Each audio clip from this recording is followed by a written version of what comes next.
Hello, everybody, and welcome back to the Games Done Quick Hotfix. This is our Yakuza weekend. We are showcasing a bunch of commentary. Let them introduce themselves. Hi, I'm Tapioca, and I'm playing Yakuza 2. Not Kiwami 2, but the actual original PS2 game. I'm joined on commentary, of course, yet again by the Froob.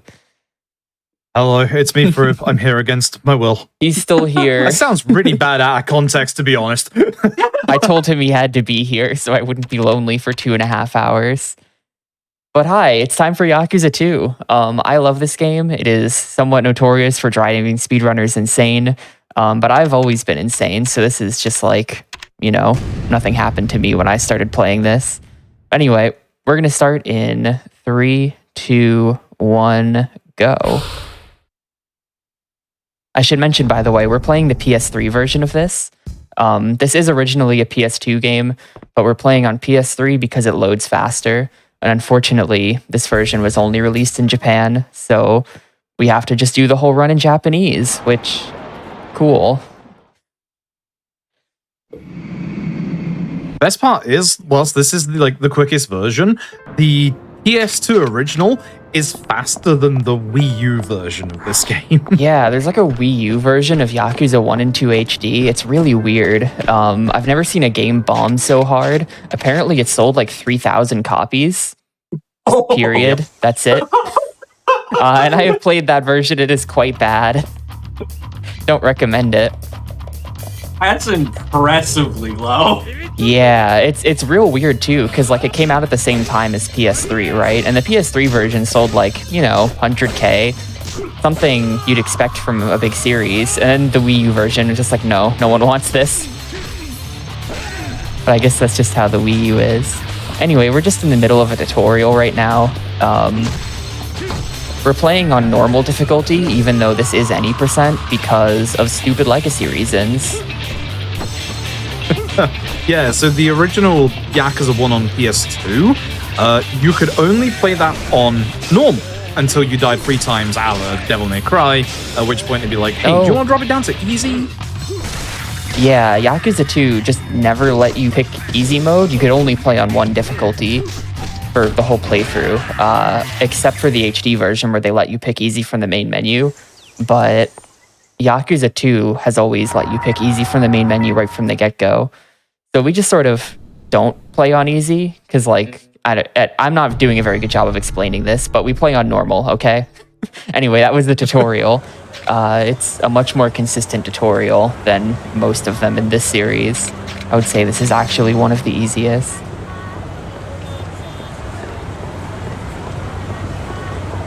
There's gonna... Yeah, go ahead. I was going to say we should probably talk about what's coming up.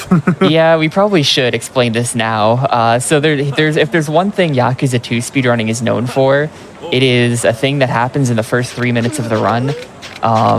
There is a high likelihood that I am going to immediately have to invalidate this run and cheat by loading a backup save right after this fight, because we are hoping for a random encounter to drop brass knuckles. And if the random encounter doesn't spawn, or the random encounter doesn't drop the right item, your run is just irreparably dead.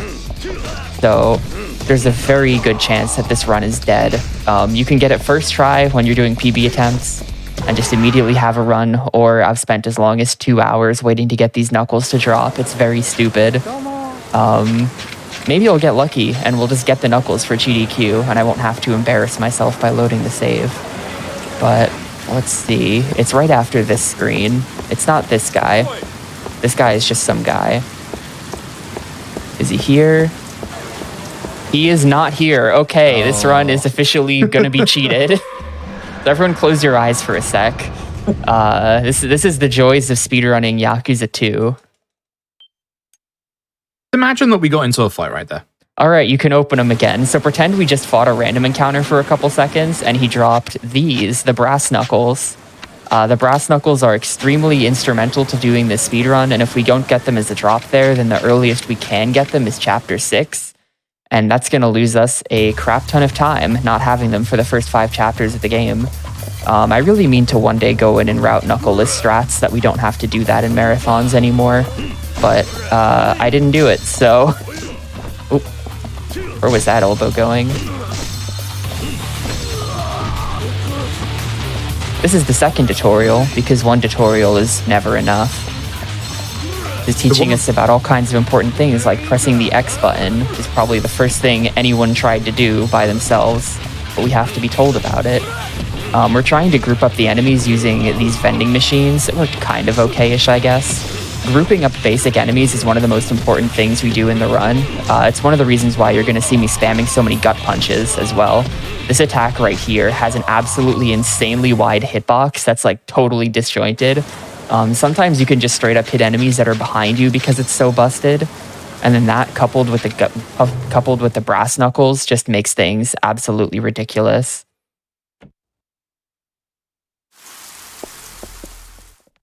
Yeah, one of the tutorials at the start there, which is a big improvement over OG1, is the ability from the start of the game to be able to attack behind you. That's probably like the most annoying tutorial. Yeah, the first one. Honestly, I think that tutorial literally just exists that they could point out that mechanic and be like, look, we listened. Because one of the things everyone hates about Yakuza 1 is that you buffer your attacks for like the buffer is ridiculous. And so you'll like do a full combo and someone will dodge out of it, and then you'll just be sitting there punching at the air for 10 seconds because there's no way to attack behind you unless you go get an upgrade that people don't know about. It's like a whole dumb thing. Yakuza 2 is really good. Yakuza 1 is not very good. Anyway, here's our first boss, Daigo. Daigo is dumb. So we're going to do perfectly buffered gut punches against him. I just mentioned the input buffer being a problem in Yakuza 1, and it's a massive problem in this game too, but we can use it to our advantage here. So we're inputting these gut punches way, way, way earlier than you see them coming out, pretty much like a full second ahead of time. And that means that as soon as we're available to do an attack, here you will immediately go into the next gut punch with no delay. And that means that we can keep Daigo in this combo. If I drop an input because I do something slightly too early or slightly too late, then he'll leave this combo and I'll have to sit through his field of heat, which I don't want to do. So every once in a while, you'll see runners drop this fight. It's actually not quite as simple as it looks. That was really easy. When you do it right, Daigo just kind of gets completely disrespected in that corner. Most bosses will be harder than Daigo.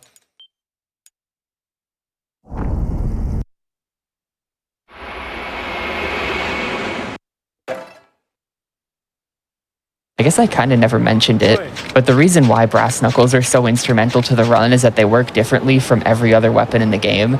So a normal weapon has durability, right? Or like you use it 10 times and then it breaks. Brass knuckles' durability is tied to their special spin attack, which replaces your grab. So as long as I don't press the circle button, brass knuckles have infinite durability. We can just use them as much as we want. They power up all of your basic attacks. Technically all of your basic attacks done with your right hand, but like that's all the important ones anyway. So all of our basic attacks are going to be doing way more damage. They're also going to be breaking guard so that this gut punch is guaranteed to connect.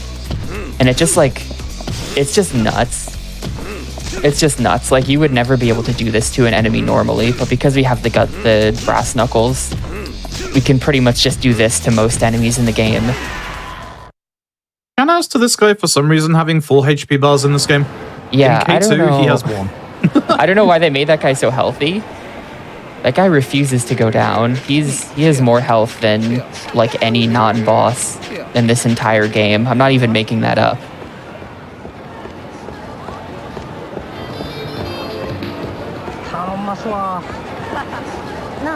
Hey look, I recognize this place from Yakuza 0. It's that place where that thing happened. This chapter is literally just walk to the end of the street, then walk all the way back, and then walk all the way back again, and then walk all the way back again. This is a really cool chapter of the video game. You have to meet our new friend Kurikawa in the purple suit, who will definitely not betray me in chapter 12. We can literally get him to talk to a guy about his hemorrhoids. That's the literal plot. Gets us a place in the VIP That's what he's talking about right now, yeah. But the nice thing is, even like with the back and forth, like in this bit, both OG2 and K2 have a very fast start. Like you'll finish the first 3 chapters in like the first 15 minutes. Alrighty, we're taking the knuckles off here because I am already going to do something other than gut punching for this fight. I was really messing with this a lot last night, trying to find a better strat. This is one of like the oldest strats in the whole game. So I keep trying to replace it, and I just can't find anything faster, so I never do. But these guys are all going to get tossed off the balcony with heat actions, which is a one-hit kill. First, I'm going to go for you. And then hopefully this grouped everyone okay so that I can get a double here. It usually doesn't. Yeah, no. That guy hitting me made me lose heat as well, which is really annoying. Are you for real? Man, this sucks. At least give me a double for that. No. This game is disrespecting me today, dude. I can already tell it's gonna go bad.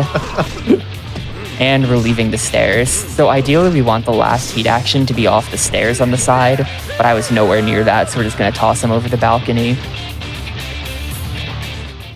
That was really garbage. It was really not great. And now we walk all the way back, and then that's the chapter. Got to go watch fireworks on TV over at the Millennium Tower that never explodes. If I were looking to rent office space, I would not do it in the Millennium Tower. I'm just saying. The building that is owned and leased by the Yakuza. Literally every game, something happens. We actually hug the right wall there because if you don't, Kurikawa will catch you and talk to you for a little bit. You don't even see him on screen, but I promise he was there. So cool, there's the Millennium Tower blowing up for like the 5th time in this series. And now it's time for Chapter 3 when actual interesting things start to happen. We'll see how all of this goes. This is going to be our first major set piece. Shouts to Daigo's drip ahead of time.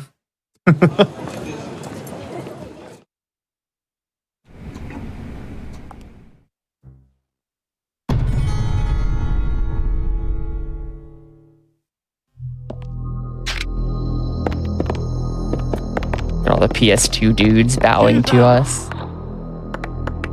Well, that was them flexing. Hey, look how many NPCs we can do now. You think? There's like 30 of them, but they're all just like the background guys, so they're all just like made out of triangles. Anyway, these are the worst security guards ever. They won't let me into the room if I'm equipping any weapons, but they don't actually take your weapons from you. They just let you keep them in your pockets. So as soon as we're past them, it's time to put the knuckles back on. Yeah, so technically if you had a gun, you could take it in there.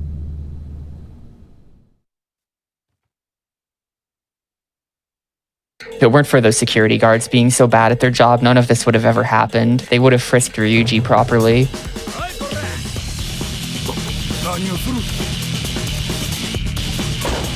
Alright, this is another fight where we're just hoping for doubles. This doesn't look too great. Please? Hey, there's one. Finally. It also has the slight issue you saw there with one enemy where a couple of these enemies, more so in this second phase, have more HP than a gut punch will do. Yeah, for the most part, it's the big ones. Really, dude? Okay, thank you. Wow. For the most part, it's the big ones, and there are some big ones that have a low HP. That was kind of neat. I don't think it was fast, but it was kind of neat. It looked cool. I'll pretend it was fast. I kind of got a lot of doubles in that second set of enemies. That was actually not like the worst room ever. Kind of wish the grab didn't happen. Enemies in this game just like love to grab you, and sometimes no matter how hard you mash, you're gonna get thrown. Really stupid. Those guys are pretty much a free double every time. Gotta be careful there so I don't get wrecked by the input buffer. Gonna wait here a second, look at the mini-map, because I want those guys to kind of come at me from around the corner. They didn't do it, so we're probably gonna be way too far forward here, and we're gonna end up spawning everyone. Oh, no. Oh, the good one is... Yep, we're good. Nice. That was kind of weird. Typically, we want all 3 of these guys to spawn in this room just because it's a lot easier to just have all 3 of them spawn in this room. But I kind of split them to where the 2 I don't care about spawn behind me and I could just ignore them. And then I had the 1 guy in the room. So that was kind of neat. Not intentional, but kind of neat. I need this dude's baseball bat. So if he can just get over here. Thank you.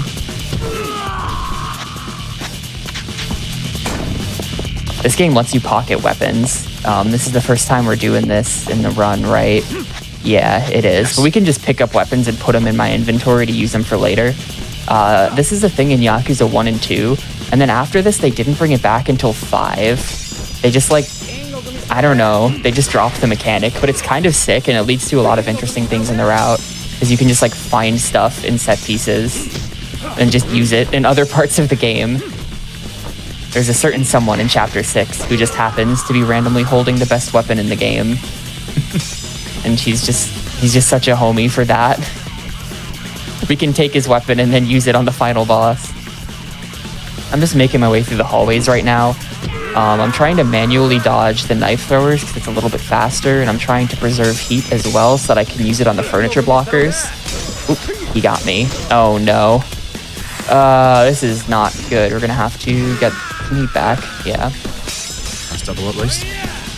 Well, none of those guys mattered, but I guess it was a nice double. But one of the nice things I didn't mention about the brass knuckles earlier is that they also just sort of come with a heat action on demand like that. Normally, you can't just say, I want to do a heat action to someone and then just do it. You know, you have to actually have a way for doing it. But because we have a weapon on, we just have that heat action available to us at all times. That's going to come in handy for like a billion different things. Get heat back from you. Ah, crap. Man, that happens sometimes where the furniture guys are just like ready for you and you just get wrecked when you run up and try to heat action them. You can't do heat actions on enemies that are busy doing something else. We totally don't interact with this, by the way. Just look at the chandelier, no thank you, and then we leave. The nice thing about OG2 is a lot of it is very consistent. So, for example, the heat move... Oh... The heat move from earlier, will always be X if you do that pole heat move. Some of these QTs will always be the same button presses as well, so we know what we can do ahead of time, which is nice. I'm not sure I'd describe this game as consistent, but yeah, the QTEs... I think that might be the wrong word. the QTEs are consistent. It's always the same button presses, so you can just mash for them. But anyway, here's the first hard boss in the game. Let me focus on this for a sec. There's a series of inputs we have to do, and Ryuji 1 also just has to cooperate. 1 heat action. Stand up. 1 swing, 2 swing. Shit. That got buffered. You suck, game. You suck, games. So we're just doing backup strats now, and hopefully something works out. I think we're actually going to be fine. Yeah, that's good. Good backup. Oh, really? Oh. Just die. Just die. Okay, he didn't do the QTE. He didn't do the QTE. It's fine. I don't know why that swing missed. I don't know what Kiryu was doing there.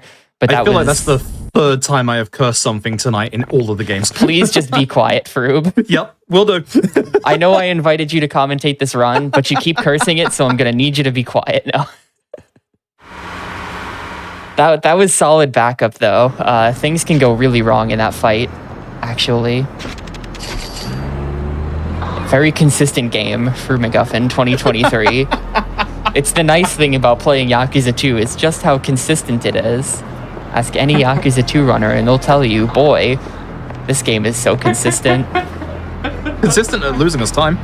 I'm going to be harping on this for like the entire rest of the run, just so you know that. And tomorrow in your chat. Good. Anyway, welcome to Chapter 4. We finally have access to the entire city. It might not look like it, but whenever we have to walk from that part of the map where we started to the bar there, it is actually faster to taxi all the way over here by about half a second. It's kind of weird. There's going to be a whole lot of walking back and forth between the bar and this taxi specifically. The good news is that almost every taxi we have to take in this city is just the third option, so I don't really have to think too hard about reading the taxi menus, because I don't actually speak Japanese. I have no idea what any of this says. Yeah, the really nice thing is for this game and Zero Story, all the taxi spots are essentially where we need them to be story-wise. With other games versions of Story, 5, they unfortunately could do with one more taxi down the bottom of the map. Yeah, the Dynachair taxi would be really nice, wouldn't it? Yep. Would save like 20 minutes across the run. And we're just bringing her to the bar. We're good. We'll have to do that walk again later in Chapter 12. And in Chapter 12, that walk is actually really disgusting. And I totally lost a PB pace run to it the other day, but whatever. So anyway, we're on the clock right now. We have a 3-minute waiting section here where we're waiting for a phone call. And in that time, we're going to run through the whole city and pick up a bunch of useful stuff. First thing we do is bump into that guy, and then he apologizes for bumping into me and gives me 100,000 yen. That's nice of him. We're going to come into Don Quixote and buy panties and beer because we're going to get asked to buy this stuff in Chapter 5, and we might as well just have it ahead of time. The nice thing is we also have to go very quickly in Don Quixote, because if you keep going until you get the lyrics of the song, you actually get content ID'd on YouTube. But you don't before the lyrics. It's true. The Don Quixote company is really protective of their crazy theme song. They should have like a Walmart theme song like that. I don't know why we don't do this too in the United States. You all seem to love mascots. It'd go down really well.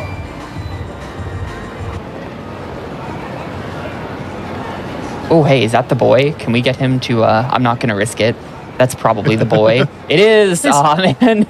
You can see it for a fraction of a second. So there's all different kinds of NPCs that can spawn in as random encounters. The way the random encounter system in this game works is that for every sort of different camera angle, there's one fixed location where an encounter may or may not spawn. So like the center of Iwao Bridge back there was one of the places. This is a locker key for a Patriarch Bat, by the way. It's the best weapon in the game. But back there by the bridge was one of the encounters, and one of the models that it can pick is a guy wearing a white sweatshirt that just says fart on the back of it in big green letters. And like, it just, why? It's a very weird fashion statement. There's just fart sweatshirt guys. In Yakuza 2, they even come in red. There's the white and green fart sweatshirt, but then there's the less iconic red and yellow fart sweatshirts. So sad RGG never released merch, the fart jacket, because I can promise you right now it would sell really well. I would consider buying one and then not do it. I would buy it. I am not brave enough to wear the fart hoodie in real life. I know because there are people who would know the reference, and there are people who wouldn't, and like 99.99% of people would not know it. That's a locker key for a DVD. We're gonna go open that locker now, actually, and get the DVD out because that's kind of an important item. I do gotta ask: are you implementing Shogi strats? Yes, it's faster. Oh. There we go. Note locker number 48 in the bottom right corner. That's the Patriarch Bat key that we got in Club Sega. I'm going to open that locker in Chapter 12, but I'm not going to open it right now because this game has an extremely limited inventory and we don't have space for it. This game lets you hold 9 items plus 3 weapons, plus a 4th weapon in your hand, but I'd rather not do that. So things are actually really tight, but we're going to go hand in the DVD right away. We're going to visit this totally normal DVD viewing parlor and check out our DVD. And this is going to give us a heat bar extension. A heat bar extension is just going to let us do an insane amount of heat, actions. And also when coupled with some other upgrades that we're going to get later in the run, it just sort of like is very, very useful. You can get a second heat bar extension with another DVD in Kamurocho as well, but we don't do that because it's less useful. I guess we should also mention, with the movement that Tap is doing, fight spawns in this game are in fixed locations, hence why we know where to look for the brass knuckle guy. There's a fight spawn under the mini-map right now, for example. Exactly. But obviously they don't always turn up. This guy does seem to turn up every time. This guy does seem to pretty much always be here, doesn't he? There's our phone call we're waiting for, though. Wait for it a little bit away from the door to the bar, because if we wait for it right in front of the door, there's actually a bit of a time delay after the phone call comes in where you're still not allowed to come back in here. So we wait a bit away so that in the time where we walk between there and the door, that like that time runs out. It's just a little weird jank mechanic. See, I do not have the knuckles equipped, so let's put those back on. I have a totally good inventory with panties, beer, and like 8 different energy drinks. And brass knuckles. True Yakuza way.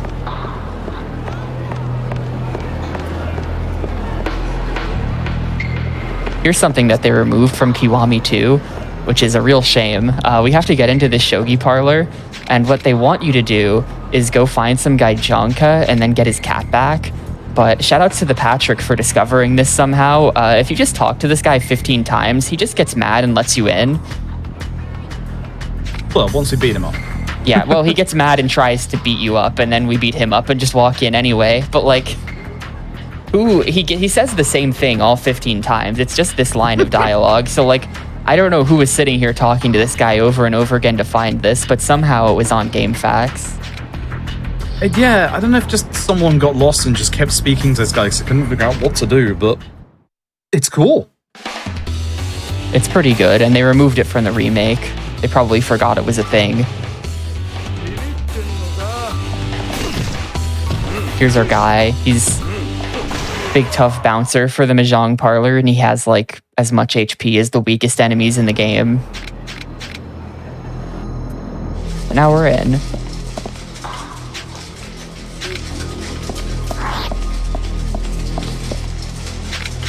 If you wonder why I'm making the mini-map big there, it's holding down on the D-pad, and I do it so that I can pre-enter the menu option that I want. It's just a little bit faster than waiting for the menu to appear because it makes like a bit of a weird delay. But if you hold down going into it, then it just defaults to the bottom option pretty much.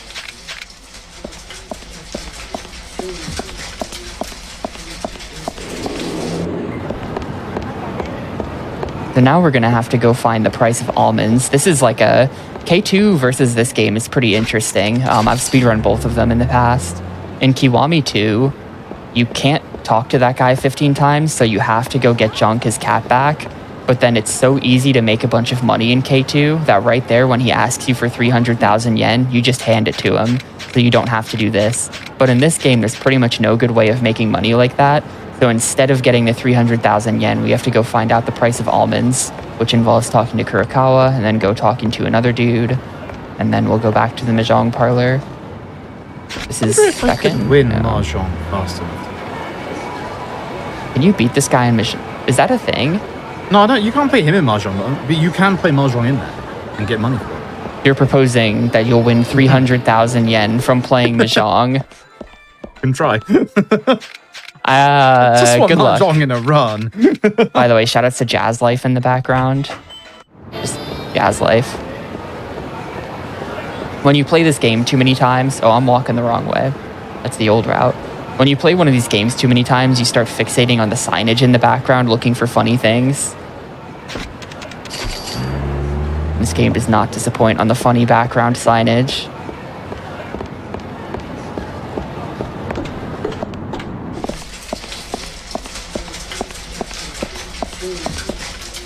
Alright, we have a really dumb fight for this strat, by the way. It's time to beat up Asaki, now that we've given him 100,000 yen and told him the price of almonds.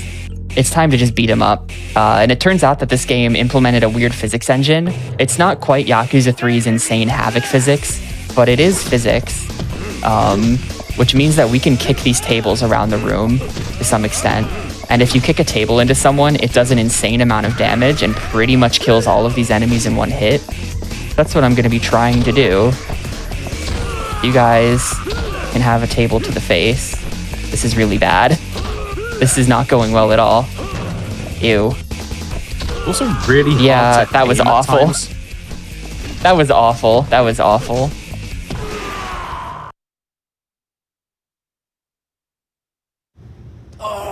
That's like one of the funnier strats in the game when it works, because you just kick the table into people and like 3 of them die at the same time from touching the table as it like scoots an inch across the floor. But none of them wanted to stand by the tables today, so oh well.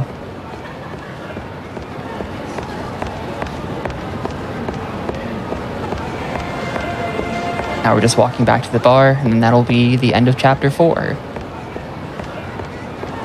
Kiwami 2 makes you do 3 minutes of waiting for the cabaret here because everyone loves cabaret, right? I do. Cabaret hadn't been invented yet, though, so it's not in this game. It would be invented by Jim Cabaret in the year 2011.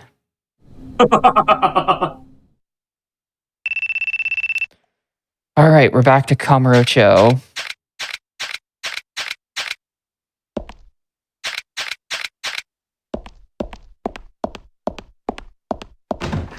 Where are we going? We are going to Tojo Clan headquarters next. So, time to run for another taxi. They really don't. It's not until Yakuza 5 where they finally move the Southern Taxi to be on Tenkaichi Street. For some reason, they really just loved the idea of making you run all the way over here for the taxi like a billion times every time you play a Yakuza game. Yeah. So get used to seeing this street, because about half the game is going to be spent running up and down this street. The nice thing is, beginning with this game, up until like Yakuza 6, you can't get a fight spawn on Showa Street, the very bottom street, but you can in OG1. Yeah, there's a fight spawn on that one in OG1. You're gonna have to like scoot behind him. It's a bit spooky. There's also a guy who tries to hand you a pack of tissues. And we actually need the tissues for the OG1 route. It's kind of funny.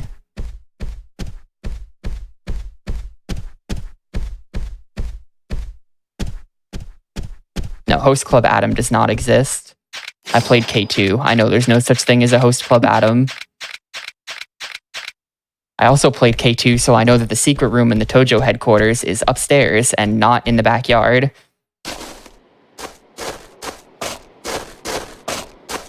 That guy is afraid of ghosts.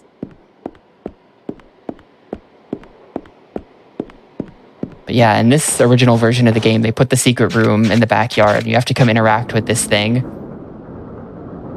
And there you go. It's cooler. It is cooler. Because OG2 is just cooler. There's a bunch of items in here, but the ones that we want are the Skanda water and the Kien dagger. The Kien dagger is a plot item. This is what you're actually coming back here for. The Skanda water is a useful power-up that we will be using against the Chapter 13 boss. We used to collect 4 of those across the run, but we slimmed the route down to 1 because we realized that they're just kind of crappy.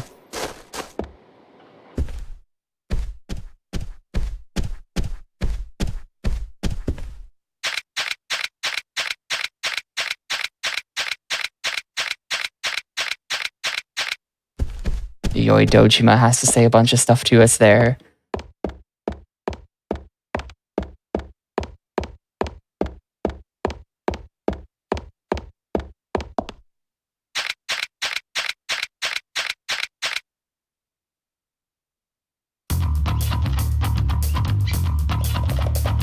So this isn't gonna look it, but this is actually the worst enemy in the entire game.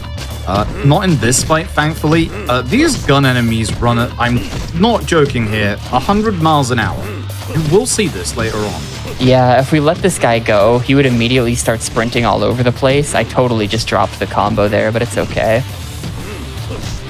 If we truly dropped the combo and he started running around, we would never catch him again. You immediately lose like 30 seconds if you do that. We'll see more of him later, and we will have to be chasing them around. They start to give bosses the ability to run like that too, and it's really cool. Cool in like 6 pairs of quotation marks.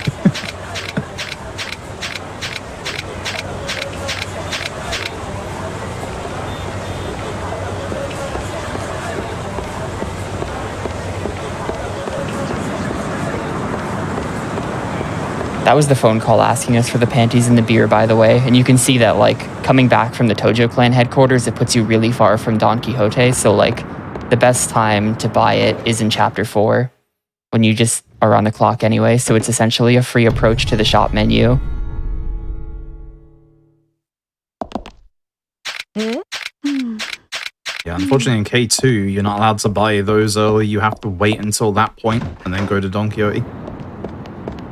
Yeah, I think the beer is buyable, but the panties aren't there until she calls you.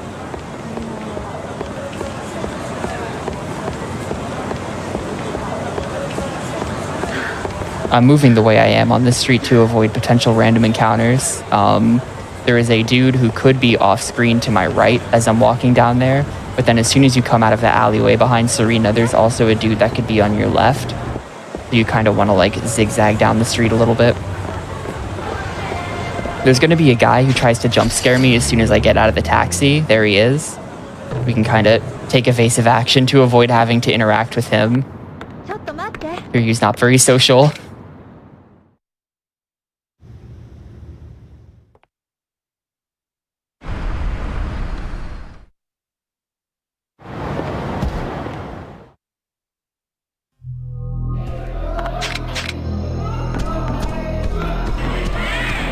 Hey, here we are in this place again. I've always been kind of disturbed by like the fog in here. This is like I think this is meant to be like an abandoned subway station that they flooded. And like, I feel like that fog is just like sewage smell. I can't get the idea out of my mind. Like these rich dudes coming down here to gamble and like the brothels and stuff. But then like, there's just like a pervasive sewage smell and it's like all humid. And it's just like, it's just bad. Probably intentional by the florist so that everyone gets lightheaded and then just keeps gambling. Take the knuckles off here because we're about to go into the Coliseum and they don't want me to bring any equipment into the Coliseum. The good news is that they do provide me with yet another pair of knuckles for free for use in these fights. So it's like we never even lost them.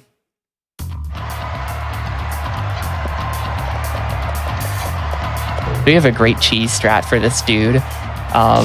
If you gut punch him, if you just gut punch combo him, he will counter you with the axe and you will get wrecked. But if you alternate between gut punches and uppercuts, something about the timing or the iframes or the hitboxes or who knows what, but something happens and the axe just goes right through you. Ah, shit, the wrong button. Sloppy inputs tonight. You can just sort of have his axe go right past you and you're not supposed to take damage during that. Same deal goes for Gary Buster Holmes here with his crazy spiky hands. If you just spam gut punches on him, he just lines up.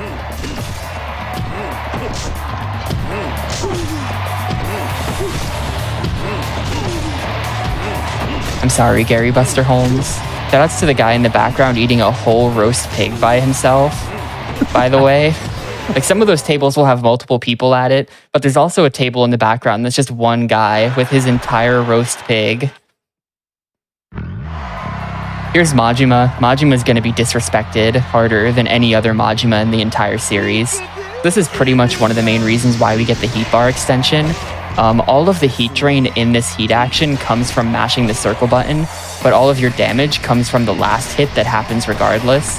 So as long as we don't mash circle, we can do, I think, 9 of these over and over, and it takes 8 of them to kill Majima. So we can just do this to him as he stands up, and Majima never even gets to move.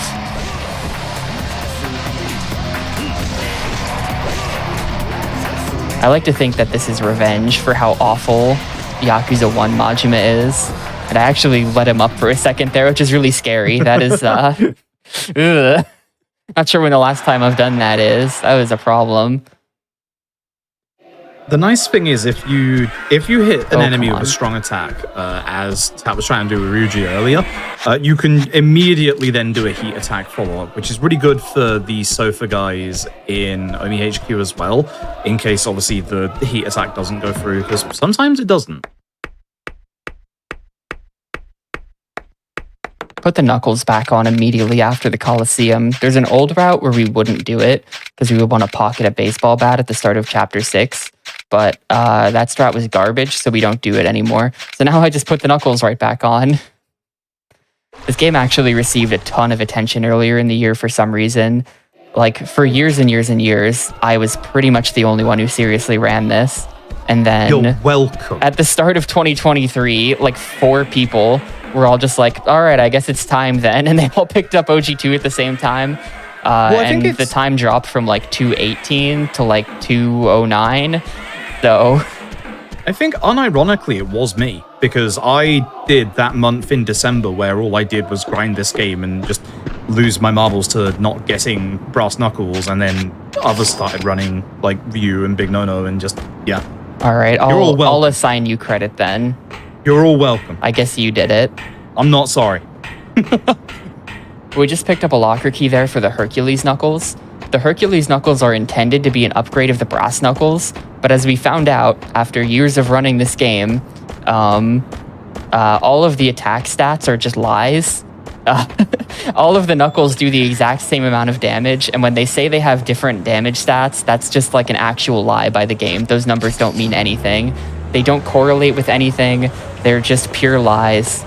But we do still get the upgraded Knuckles anyway, because what they do have in common, or what they do have different from each other, is the number of spins they have on them. So if you've been paying attention to my durability on the left side of the screen in fights, you'll know that these Brass Knuckles I have equipped right now only have 5 spins. The Hercules Knuckles that I just picked up the locker key for have 15 spins. And there's a really important fight in Chapter 12 that we're going to want spins for, as well as a couple other things throughout the run that we're just going to want spins for. So having 20 spins is really nice.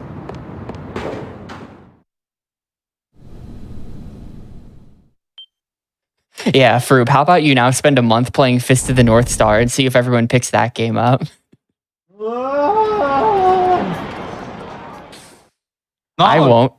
I can give you that guarantee. I won't. I've been trying for years to get somebody else, but everyone's too sensible and realizes, no, we don't want to run Fist of the North Star. Lilygram was talking about playing it, and then she disappeared. I wonder if Fist of the North Star had something to do with it. Oh gosh, it was Fist of the North Star that made Lilygram disappear, wasn't it?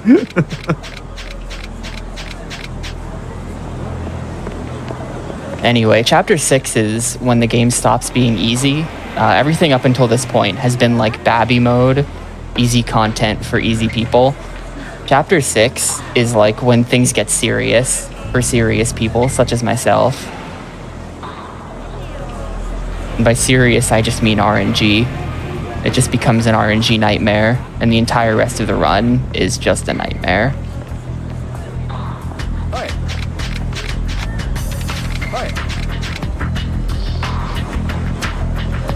Talk to that dude. Even though we know exactly where the building is, you do have to talk to that dude and give him the second dialogue option that he can tell me to come over here. Otherwise, you just like, I guess, can't read the sign on the building or something, so you don't know that it's the place to go. But apparently Daigo's been kidnapped and he's being held in this building. He's not actually being held in this building, but we've been told that. I can't even remember when that happens in the plot. He gets kidnapped. Chapter 3. Nice. I'm the Yakuza 2 lore master. There's the baseball bat we used to take, though.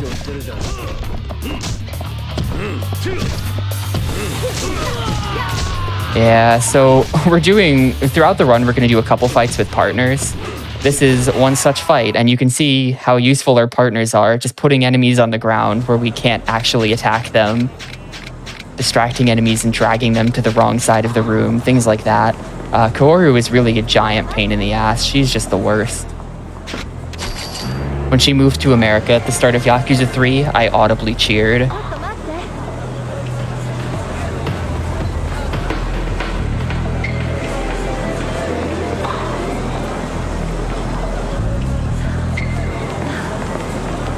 It's time for the boys.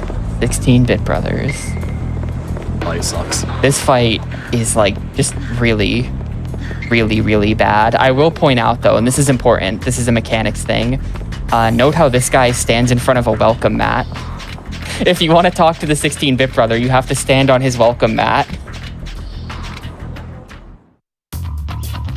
But here's what we're gonna do.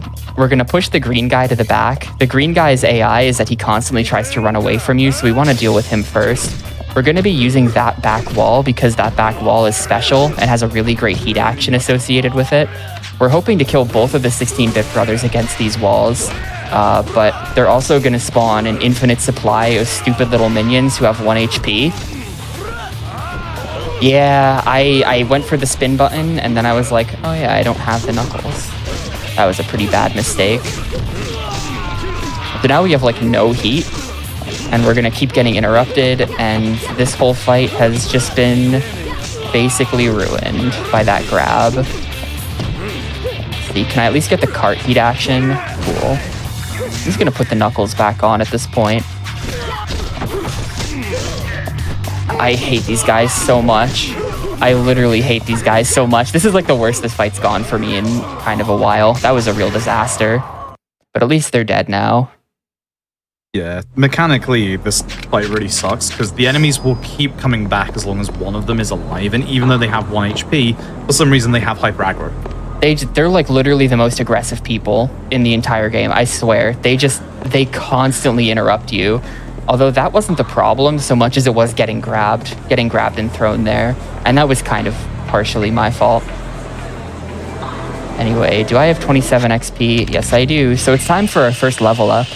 We do very little leveling up in Yakuza 2, but we do need a ton of level ups from this top track. In Yakuza 1, this top track is colored blue, so I always call this the blue track, but in this game it doesn't have a color, so that just means nothing, and everyone just looks at me like I'm weird. But we just bought a bunch of useful stuff that I'll probably point out as it becomes useful. The most important thing is that I got stability. Well, one of the important things is that I unlocked stability, which means that now when my heat bar is filled into the extension, I can't be knocked down by things. There are exceptions to that, but for the most part, I won't be knocked down by things so much anymore, so that's good. Another thing I got that really matters is Heat Force 1, which means that now when my heat bar is filled into the extensions, I just do more damage, which is really nice. The downside is that when my heat bar is completely filled, you start to knock down lighter enemies with your light attacks, and we don't want to do that because you want them to get hit by my light attacks so that they can then get hit by the gut punch, and that doesn't work if they're on the ground. So there's a whole like heat bar managing element of the run that's going to start now. This is not a light enemy though. This is the man in black. This is the first of 5 times we'll be fighting the man in black because he's insane and refuses to die. 3 times in here. Yep, 3 in here and then twice in other parts of the game. I'm gonna take the knuckles off because it's time for a certain something. We are gonna get this shield. Cool, I actually picked it up. Nice. I was so ready to get the lighter. But this shield is a very special weapon that we just pocketed. As far as I am aware, it is the only weapon in the game that has the large object heat action, but that is also pocketable. So like you can pocket weapons in this game, right? But if I just pick up like a big boulder or something, you can't pocket the big boulder. Some weapons are marked as being able to put in your inventory and others are not. And the big object heat action is just like a really, really good heat action that for the most part can only be done with objects you can pick up but not save. But the shield is a big object that we can save. So we're going to be spamming that heat action on bosses for like the entire mid-game, and it's going to be insane. It also has 18 uses, which is just great. Here's a weird detail that probably no one knows about Yakuza 2. At the end of this fight, there's meant to be a cutscene where he falls over that railing to our right and off the building, presumably to his death. But if we fight him back here, because he's not by the railing, he actually is fine and he just dies. And there's no cutscene. I don't know why the devs felt it important to program that in, but it's just like a weird detail. I don't know. Yeah, there's a couple of weird like exception rules in this run. Like for the vast majority of the run, we don't want to end fights with a heat attack because we won't be able to skip the slowdown. But there's some fights like you saw. Oh, this is such a mess. This is such a mess. Okay, thank you. Nice. So that Patriarch bat we just picked up is a Patriarch bat. I guess I said that, didn't I? But that bat was a Patriarch bat. That is the best weapon in the game, and it is being held randomly by some guy on a fire escape in Chapter 6. So we're going to pocket that for the final boss. Why does he have it? We may never know. Anyway, here's the shield. 1 and 2, and he's dead. Behold the power of the shield. The heat bar extension allows us to do 2 of those in a row as well, which is just really great. We want to fight him close to the door where we came in, because if we get too close to these stacks of boxes, then we'll start kicking them at me, and those are QTEs we don't want to have to see.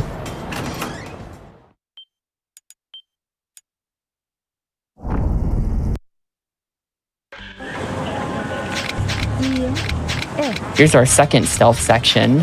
We're now carrying injured Kazuki. That's this guy's name, right? Yeah, Kazuki. Yeah. There's a great cutscene where there's multiple Kazukis on the roof of that building, and Killer Kawara shows up and just wants to kill one. But then he gets stopped, but then he was right anyway, and he should have done it. It's so weird, because like the Jingwon have held Kazuki for like literal months, and no one noticed, not even his quotation marks best friend Yuya. Yeah, the brilliant Jingwon Mafia plan for infiltrating Kamurocho is to go find some random host, kidnap him, replace him with a clone for 6 months, and then hope that Kiryu talks to him and says something important. It's just like, it's maybe the worst plan. Everyone complains about rubber bullets, but this is a far worse plot point. And then it comes back in LAD with the perfect Jingwon Mafia surgery. It's just like, it's insane. It's insane that they bring back the plastic surgery. They should have done that for Mirror Face. He should just be the plastic surgeon, and he just does it to himself, and that's how they explain his powers. If I were writing LAD, I would have written that, and that's why they didn't hire me to write LAD.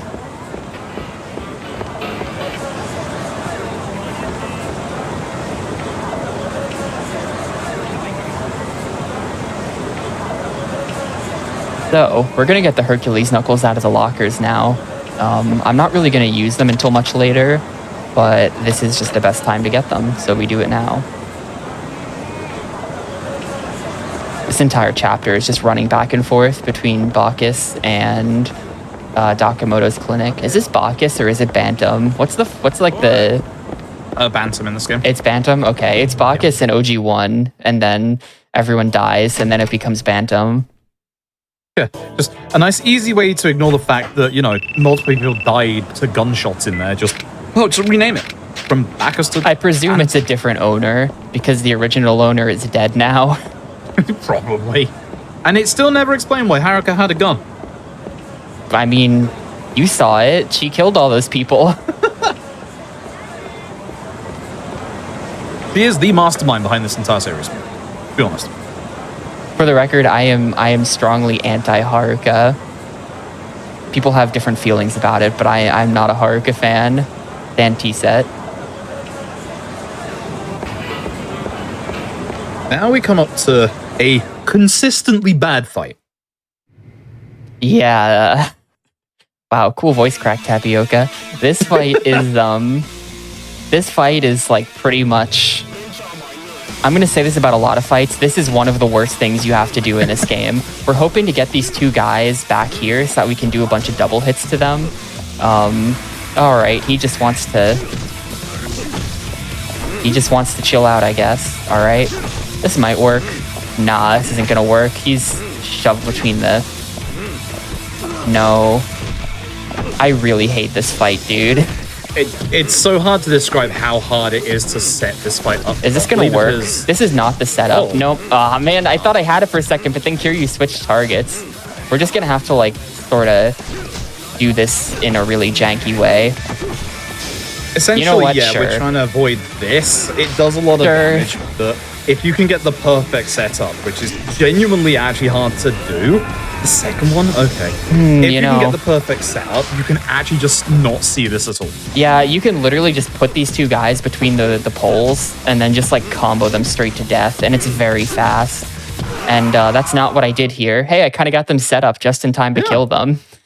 Should also mention they have their own heat attack that they can do against you, which is why they're also really annoying. Those guys, that fight actually could have gone a lot worse. Even though I never got the setup, they also never grabbed me. If those guys grab you, there's one of 4 different heat actions they can do that require you to mash to get out of them.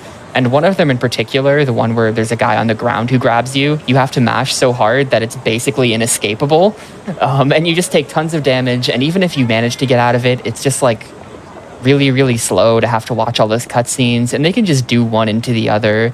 And it's just like really bad. So we didn't see any of those, which is good. But also we'll be seeing those guys again at the end of the game. So they have another chance to really be mean.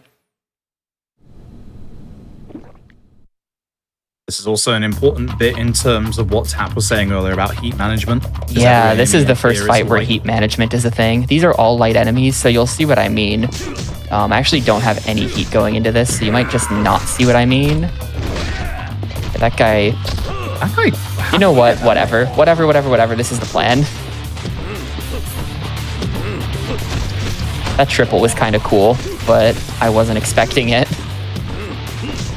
I think I literally had a pixel HP. That's rude. Yeah, I knew he was alive. I knew he would be alive.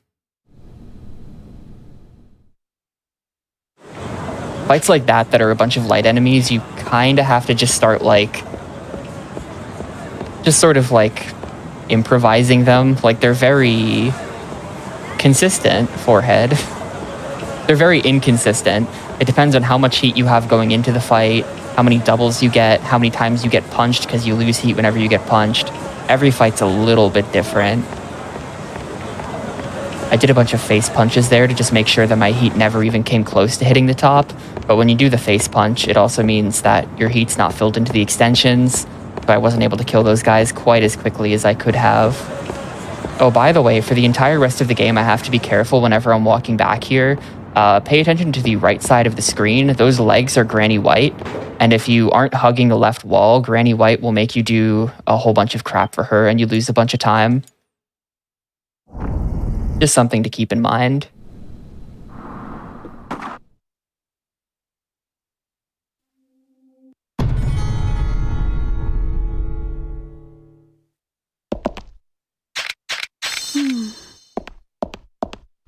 Alright, well, it's time for another one of the worst things that you could possibly do in the whole game. It's time to fight Hayashi. First, let's just make sure that the game doesn't soft lock. Please. Alright, we're probably good. Yeah, we're good. Alright. There's a really weird bug in this game. So in Yakuza 1, there's a consistent way to clip out of bounds, and it's really funny, and I wish I could show it, but I'm not playing that game today. In this game, there is also a way to clip out of bounds that is very inconsistent. For some reason, at certain points in the game, and it's most common to happen right there as you're leaving Serena at the start of Chapter 8, Kiryu will sometimes just fall through the floor. And when he falls through the floor, it's kind of a soft lock. I'm pretty sure I have a way to escape it, but I haven't been able to test it because it just hasn't happened to me in a while.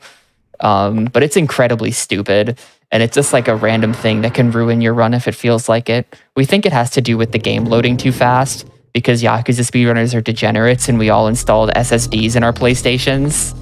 And we think that that has upset the Yakuza gods in some way, but it can happen on hard drive as well. Thank you, Streetback Guy, for doing it because of Yakuza Dead Souls. Yep, thanks, Streetback Guy. True hero.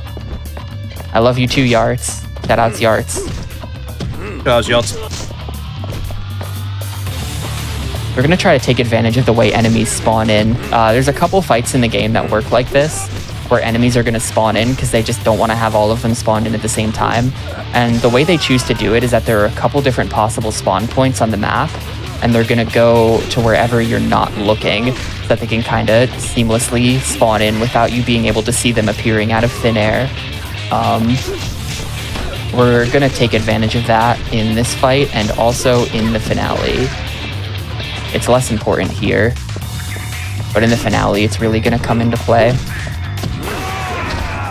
All right, time for a super nasty boss. I am going to shut up and do this. So give me a sec, and then you can start talking over me. I just want to make sure we get the first hit. All right, we're good.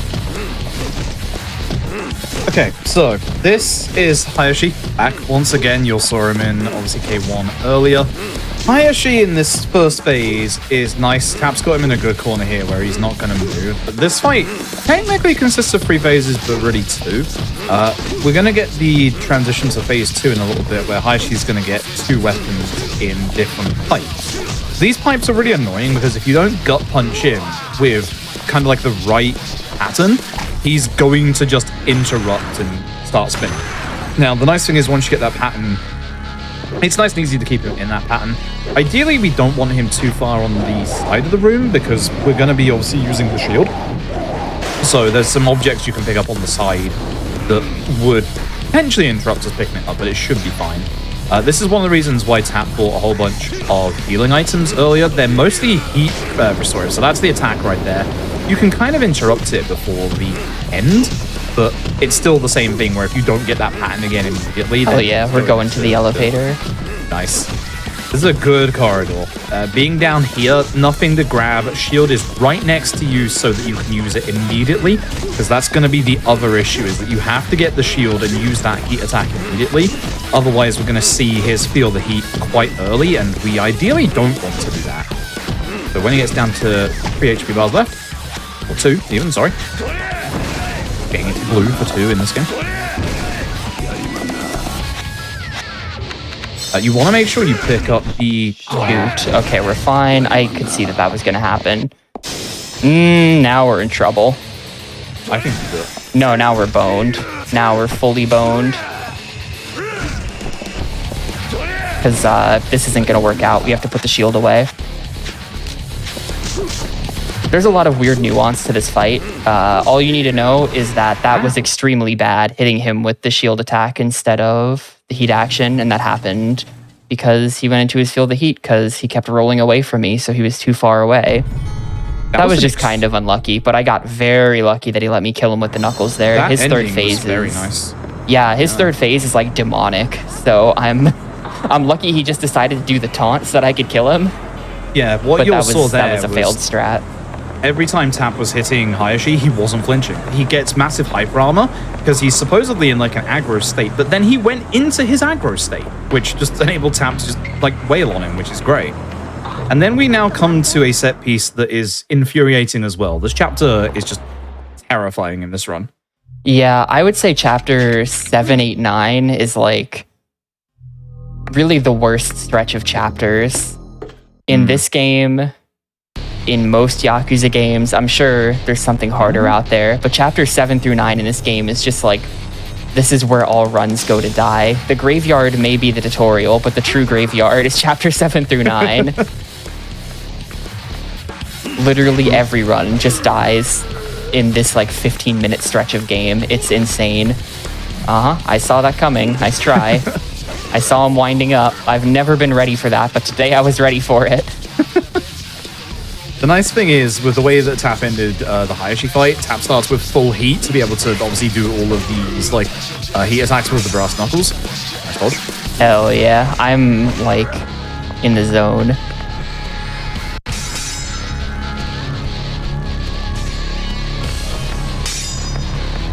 One more floor and then we have a final room, which that final room is one of the nastiest in this entire game for reasons we said earlier and for a new reason you'll see.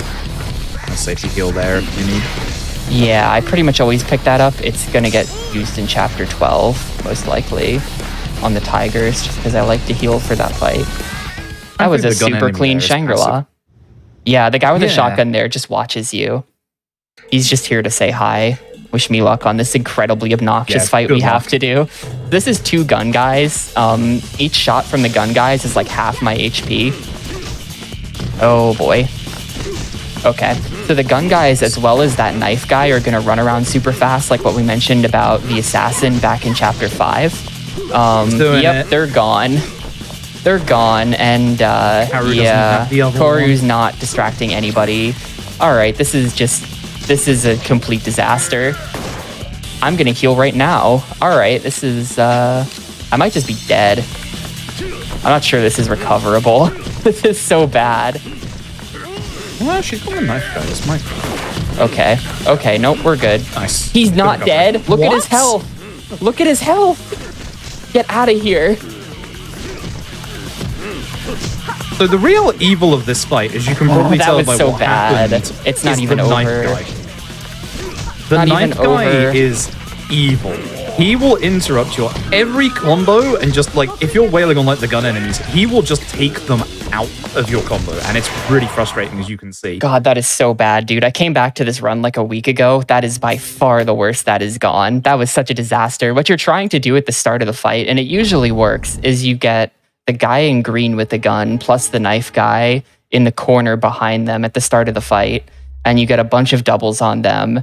And then ideally the black jacket gun guy is distracted by Koryu. Just like none of that happened. They were just running all over the place. That is so bad, dude. That's like, I'm genuinely pretty annoyed about that. That sucks. Yeah, you can now, everyone watching can understand exactly what Tap said. This is where runs go to die. Like, yeah, that would be like a 40-second time loss. That would be a reset. Yeah, you can literally have like one of the most passive fights in there. What usually happens is that Kaoru gets one of either one of the gun enemies or the knife guy. Unfortunately, she didn't help, which is one of the big issues. Because again, you can only deal with so many at a time, even with gut punches. Tap's like initial start there was really nice because Tap had one of the gun guys and the knife guy. Nah, I was pretty screwed right from the start. That wasn't gonna work. That was not a good corner at all. That knife guy is just pure evil. Speaking of pure evil, there is speed tech in this chapter. Anyway, this chapter is even worse. So welcome to Shindo Skip. The entirety of Chapter 9 is just set up for Shindo Skip, followed by the skip itself. If you've ever played this game, or if you've ever played Kiwami 2, then you might remember that in this chapter we're going to fight Koji Shindo, the guy who has a nickname that I won't repeat. Shoutouts to XPlay. So there's a cutscene when you fight Koji Shindo towards the end of the fight where you have to do a long sword fighting sequence with him. And we are going to skip the long sword fight by doing all of his HP in one giant heat action, and setting that up is a series of events that is very, very, very dumb. So the first thing we have to do is get into critical HP. We want our HP bar to be flashing red. There are many ways to do it, but this is mine. I am going to let this sword guy just like nearly kill me in this fight. And the way I'm going to do this without it taking too long, hopefully, is I'm going to get into heat, and you'll remember that I have stability. That means that as long as I have heat, I can let that guy chop me with the sword and I won't get knocked down. I would normally get knocked down by it. So we're gonna sort of like hopefully have him sword me so that I lose heat so that we don't knock enemies down, and then gut punch, and then just sort of sword, gut punch until we've dealt with everybody. There's a bit of a problem. Hit me? Yeah, my HP is too low. So this is gonna be a little scary, but we're gonna be fine. And the last guy is just chilling with Daigo over here. That'll kill him. So whilst the sword guy is the scary one for getting HP down there, the real danger in that fight is Daigo Dojima. Because he has a long jump attack that can literally push the enemy away from you, especially if you have, unfortunately, the sword guy is like the last enemy alive, and that gives the sword guy enough range to counter and just take you out. That's why we want to, ideally, get hit down by the sword guy early on. Well, what I had in mind there, the reason why I'm a bit concerned about this amount of HP, it's probably fine, but on the walk to Shindo, we're going to have to run past a bunch of enemies, some of which are holding wooden swords, and there is a small but non-zero chance that one of them will just immediately chuck a wooden sword at me, and at this HP range, it would kill me. If you have, like talking about crit HP, if you have the highest amount of HP possible while still being in crit, you can survive a sword, but mine is a little bit low, so the sword would kill me. It's not going to happen though, right? No. Yeah, of course not. It should be pretty obvious from obviously seeing the other runs tonight. The only time we really get HP is when either it's given to us automatically, or like in K1 where we have to get the HP to get to the upgrades that we actually need. So in runs like this, we won't actually be getting any HP upgrades. We do in OG1, because OG1 is evil. And we do also need to use the tree where the HP is in. But we need to save all of our experience for the late game at this point, where we'll be getting a bunch of fun upgrades then. Yeah, we don't buy any HP upgrades. By the end of this game, there are absolutely dudes that can just kill me in one hit if they want to. Shoutouts to Tigers. Yep. This is, I forget who found this. This might be a Ryu thing. It might be a big no-no thing, but you can totally just run to the side there. I never knew. You have to really hug the wall. Here's the wooden sword, guys. Please don't kill me. Thank you. We're good. Another thing is that certain attacks from Shindo can be survived if you have a high amount of crit as well. But we are at low crits, so I wouldn't survive if that were to happen.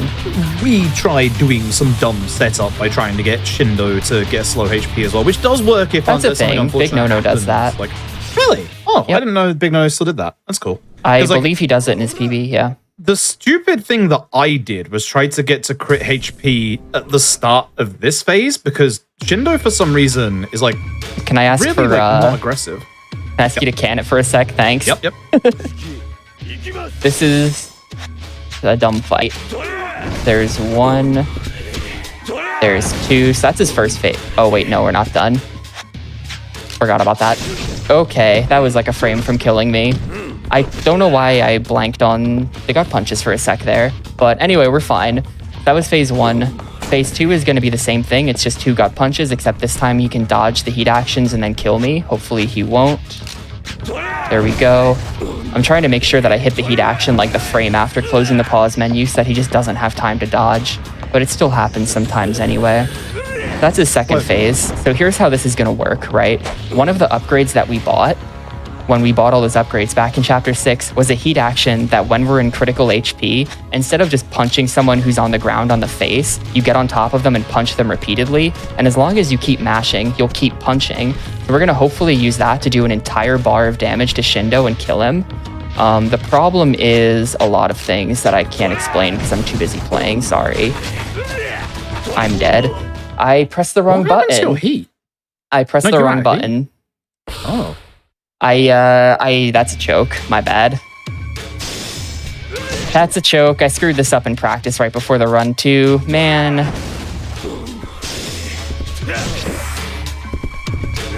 Man, now I'm just gonna choke it a billion times. Now I'm just gonna choke it over and over again. Hit me.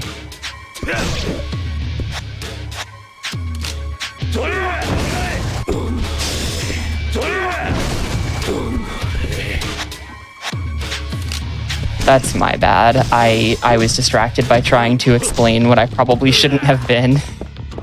But that's also a giant choke. This trick's kind of hard, and I usually just like shut up for several minutes to focus on it. We're looking to get his HP into a very specific range. You have to do certain things to make sure it happens.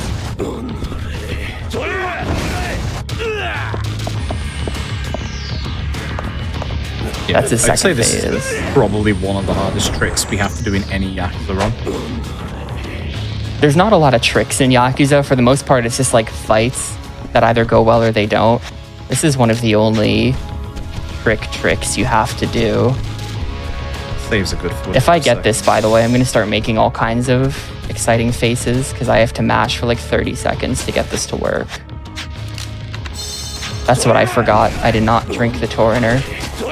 We do this. Pick the shield back up again. That was dangerously close to the seam. Gut punch. Hit. Nice. All right, so now we can just mash his entire HP bar down, assuming I don't drop this. This is 8 button presses per second, which doesn't sound like a lot, but when you have to do it for this amount of time, and if your thumb slips by even a tiny bit, you immediately drop it. So it is a little bit nerve-wracking, and all runners of the game will just kind of drop this sometimes. Yeah, I'm not sure who like found the strap with the shield to get Shindo's HP to like a perfect value there, but oh, it's so much nicer than the old method without the shield. There we go. We had to eye it, and the issue is the difference in HP between getting Shindo skip and failing Shindo skip is a singular light attack. Yeah, so I feel like we've done a very poor job of explaining what was going on there. Shindo will go into his sword fight as soon as he hits his last HP bar, but using that heat attack, we can do a sliver of damage more than 1 HP bar. So we need Shindo to be on the ground and very slightly above 1 HP bar, and getting all of those things to work is just like, it's just kind of tricky, especially because technically your spin can do a different amount of damage depending on when in the spin you hit him. So even with the quote-unquote consistent way I just set up his health, that's still not consistent. The gut punch that Tap just did to avoid that attack as well, by the way, that's very precise. Is it? Yes. I mean, it does just fail sometimes, but also you kind of just do it. There's Shindo. He's dead. Daigo runs in and shoots him in the face, and we never have to see him again. That sucks. I did get it eventually. It just took 3 tries. Man.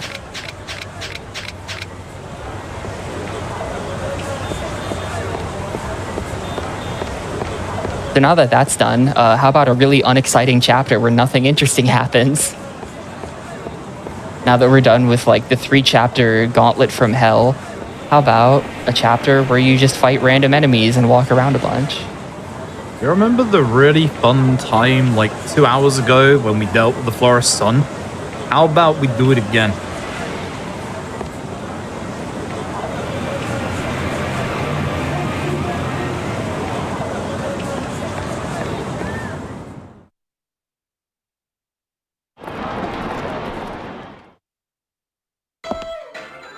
Here he is, once again. I forget this dude's name. It's Takeshi. Takashi. Yeah. But essentially, the events of Yakuza 1, he was going out with the daughter of a Yakuza boss. And then they went off to do relationship stuff. And now he's being a dumbass. Because he basically thinks that she's cheating on him because she's going to see another man. Spoilers, it's her father.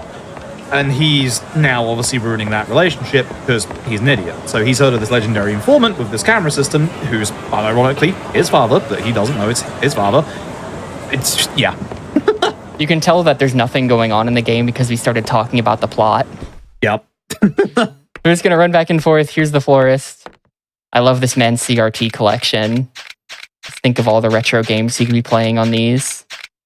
This bit has so little to talk about that I usually say in this bit. In K2, he's sat at his desk. In OG2, he's further back. But OG2 teleports you out of the room. And in K2, you have to run out of the room. It's true. It's great. I'll take this opportunity to talk about it. Someone in chat like half an hour ago asked if I prefer running this or the remake.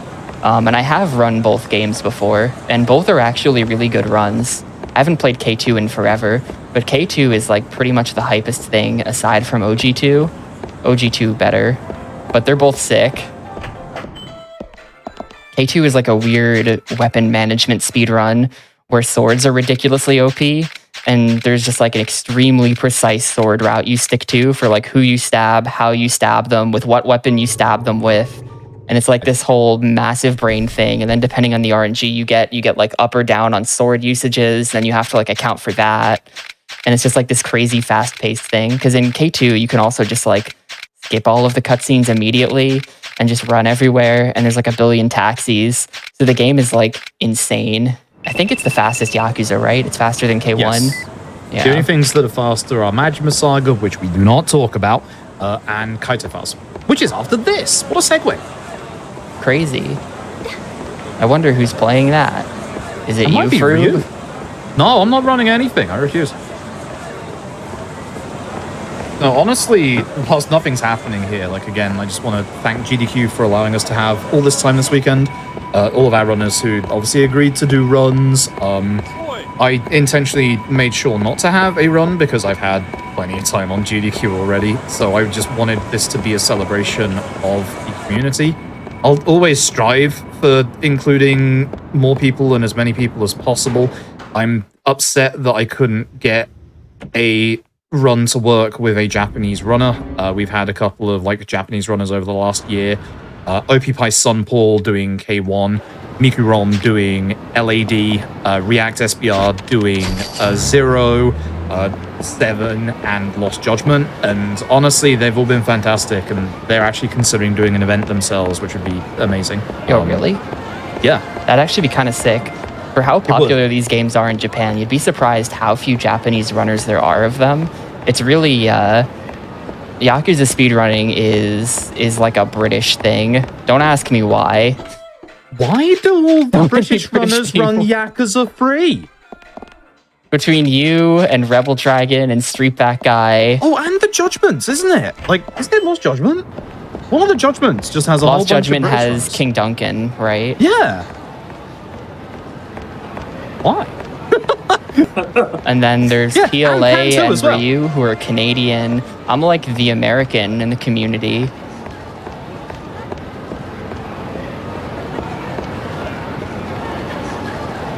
But yeah, if we ever, like, again, many thanks to GDQ for giving us some time. If we ever get, like, another event, because there's so many more games that we could showcase, we will find a way to make 5 work, then I'd love to get, like, some of that Ain't Japanese no way to runs. make 5 work, Froob. I don't know how to It break needs this its to own day. you. If we I can was get thinking 2 about days. it. I've been thinking about this. 5 is not happening. Imagine subjecting the GDQ audience to a 6-hour-long Yakuza 5 speedrun. Yeah, but that wild idea we had of 5 different runners doing all the different parts. 5 people would don't play Yakuza 5 would have to somehow get X-Play out of retirement, which, for the record, he was streaming 6 the other day, so we could. Oh. But then that's still only 4 of us. We need to go find some 5th person. We have to get Metza out of retirement too. Anyway, this is actually something worth talking about. Yeah, it happened. So these 3 guys have tasers. If they're gonna tase you, you can just escape the tase with a spin. I don't want to do it because it's not fast, but I can do it if I have to. And yeah, I totally had to. Multiple tasers were coming at me there. Okay, my heat's gonna be full now. We'll just, oh, I totally fat fingered the spin button. That was for no reason. Pretend you did not see that. It's really nice that we have a ton of spins now that we get the Hercules knuckles. We have 20 spins total in the route, right? And the way this game used to be was we had 15 spins total, and we used some spins for other things. So we would get to the Tigers needing 12 spins, but only having 11. And you'd just have to pray that your spin would hit both Tigers at once. Otherwise, your run would be dead because you wouldn't have enough spins. And it was like the dumbest thing ever. And that was just what the route of this game was for a little while. But now we have 20 spins, and I can afford to just throw them away like that, and I don't even have to care.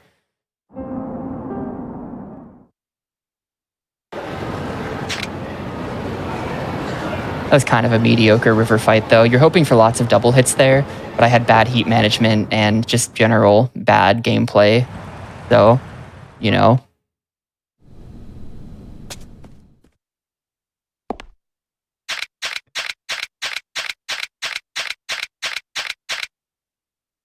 Here's our obligatory tattoo story. What were you going to say? No, just responding to Yatz's Weekend Baseball Man in spirit. I was going to say, we do have the individual levels for 5, and we did consider today, because we had like an hour buffer period, we did consider maybe like 3% from Yakuza 5, which just does like the start of Yakuza 5.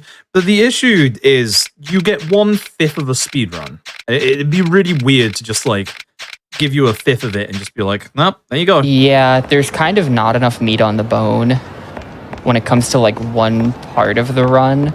It's a very weird game.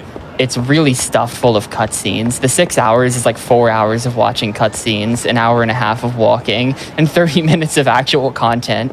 So like if you want to do Kiryu's part, which I would say is the densest bit of action in the game, there's like 2 set pieces, a couple other fights, and it's like an hour. It's kind of bad. Even as its own, it's just kind of bad and imbalanced in favor of there being too much time spent sitting there watching cutscenes. So I love 5, but 5 is the kind of thing that you play so that you can sit and talk to your chat. Anyway, we're gonna dump the shield on this fight. We really don't need the shield for anything else. Gonna knock you down, get heat back, and then you're gonna get shield in the face.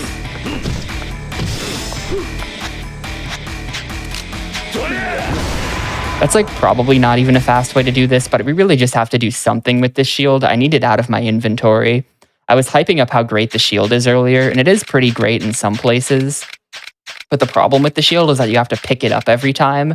So the shield is really bad in fights where you're fighting multiple people at once, because also you might just target the wrong person with it. And it's also bad in fights with all kinds of crap littering the ground, because you might just pick something up that isn't the shield.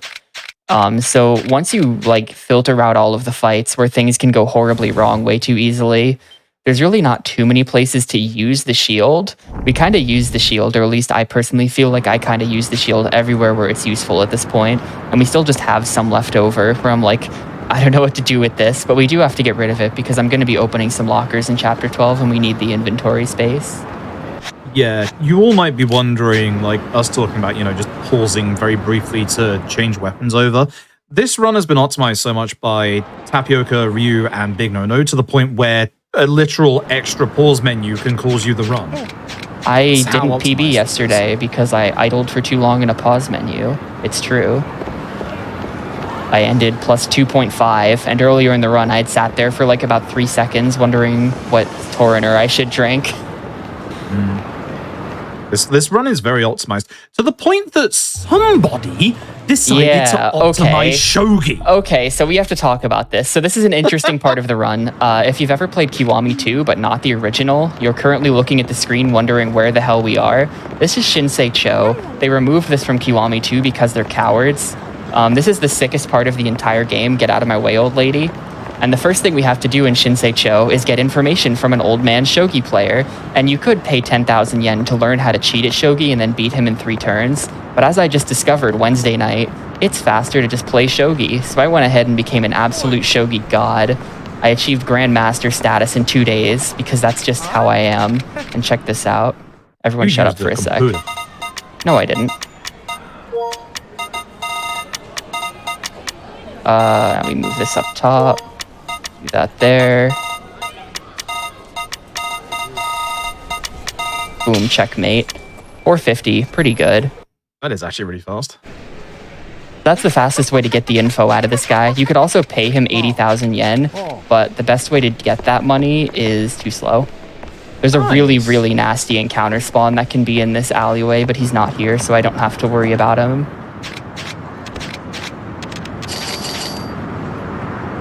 I was thinking about this yesterday. I am like kicking myself so hard for not just like not mentioning the Shogi strat. Like imagine how sick it would be if I just like pulled that out of nowhere during this run. That would be the funniest thing. I'm like really upset with myself I didn't think of it until I had already shared it. Because like literally, so we've been running this game since 2018, right? 2018 is when me and Xana first started working on this game.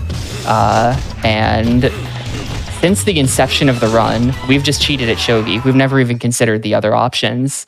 The idea of playing Shogi was just like, no, why would you even think about doing that?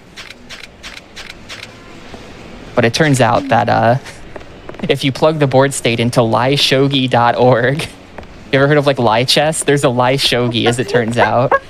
You can then have it solve the game for you. And I just shadowed the computer's moves against it. And it turns out that the PS3 makes some incredibly boneheaded decisions. You can just absolutely destroy him with the power of Lie Shogi. Using outside resources, we need to talk about the validity of this run. I'm the leaderboard mod, and what I say goes. Honestly, that's the most genius thing I've heard all week. Well, honestly, like, that's the way that most people get through, like, these games obviously have the completion lists for, like, trophies, achievements, and stuff, and some of them are really hard and obscure for some of the stuff like Shogi, that you can literally just use, like, online programs, put in what the computer has done against you, and these online programs will tell you, oh, hey, do this move, and then do that move, and you'll just get through it nice and easily. Funnily enough, the Japan-only Kenzan, that game's Shogi is apparently so hard that real-life Shogi pros tried to go up against it and said, this is too hard. I must have improved it from OG2 then, because that guy is very bad at Shogi, apparently. I wouldn't know. I have no idea how to play Shogi. But according to the computer, he makes some moves that just completely doom him immediately. Like, we're literally just setting up checkmate by placing pieces around his king, and he could just capture them, and he chooses not to.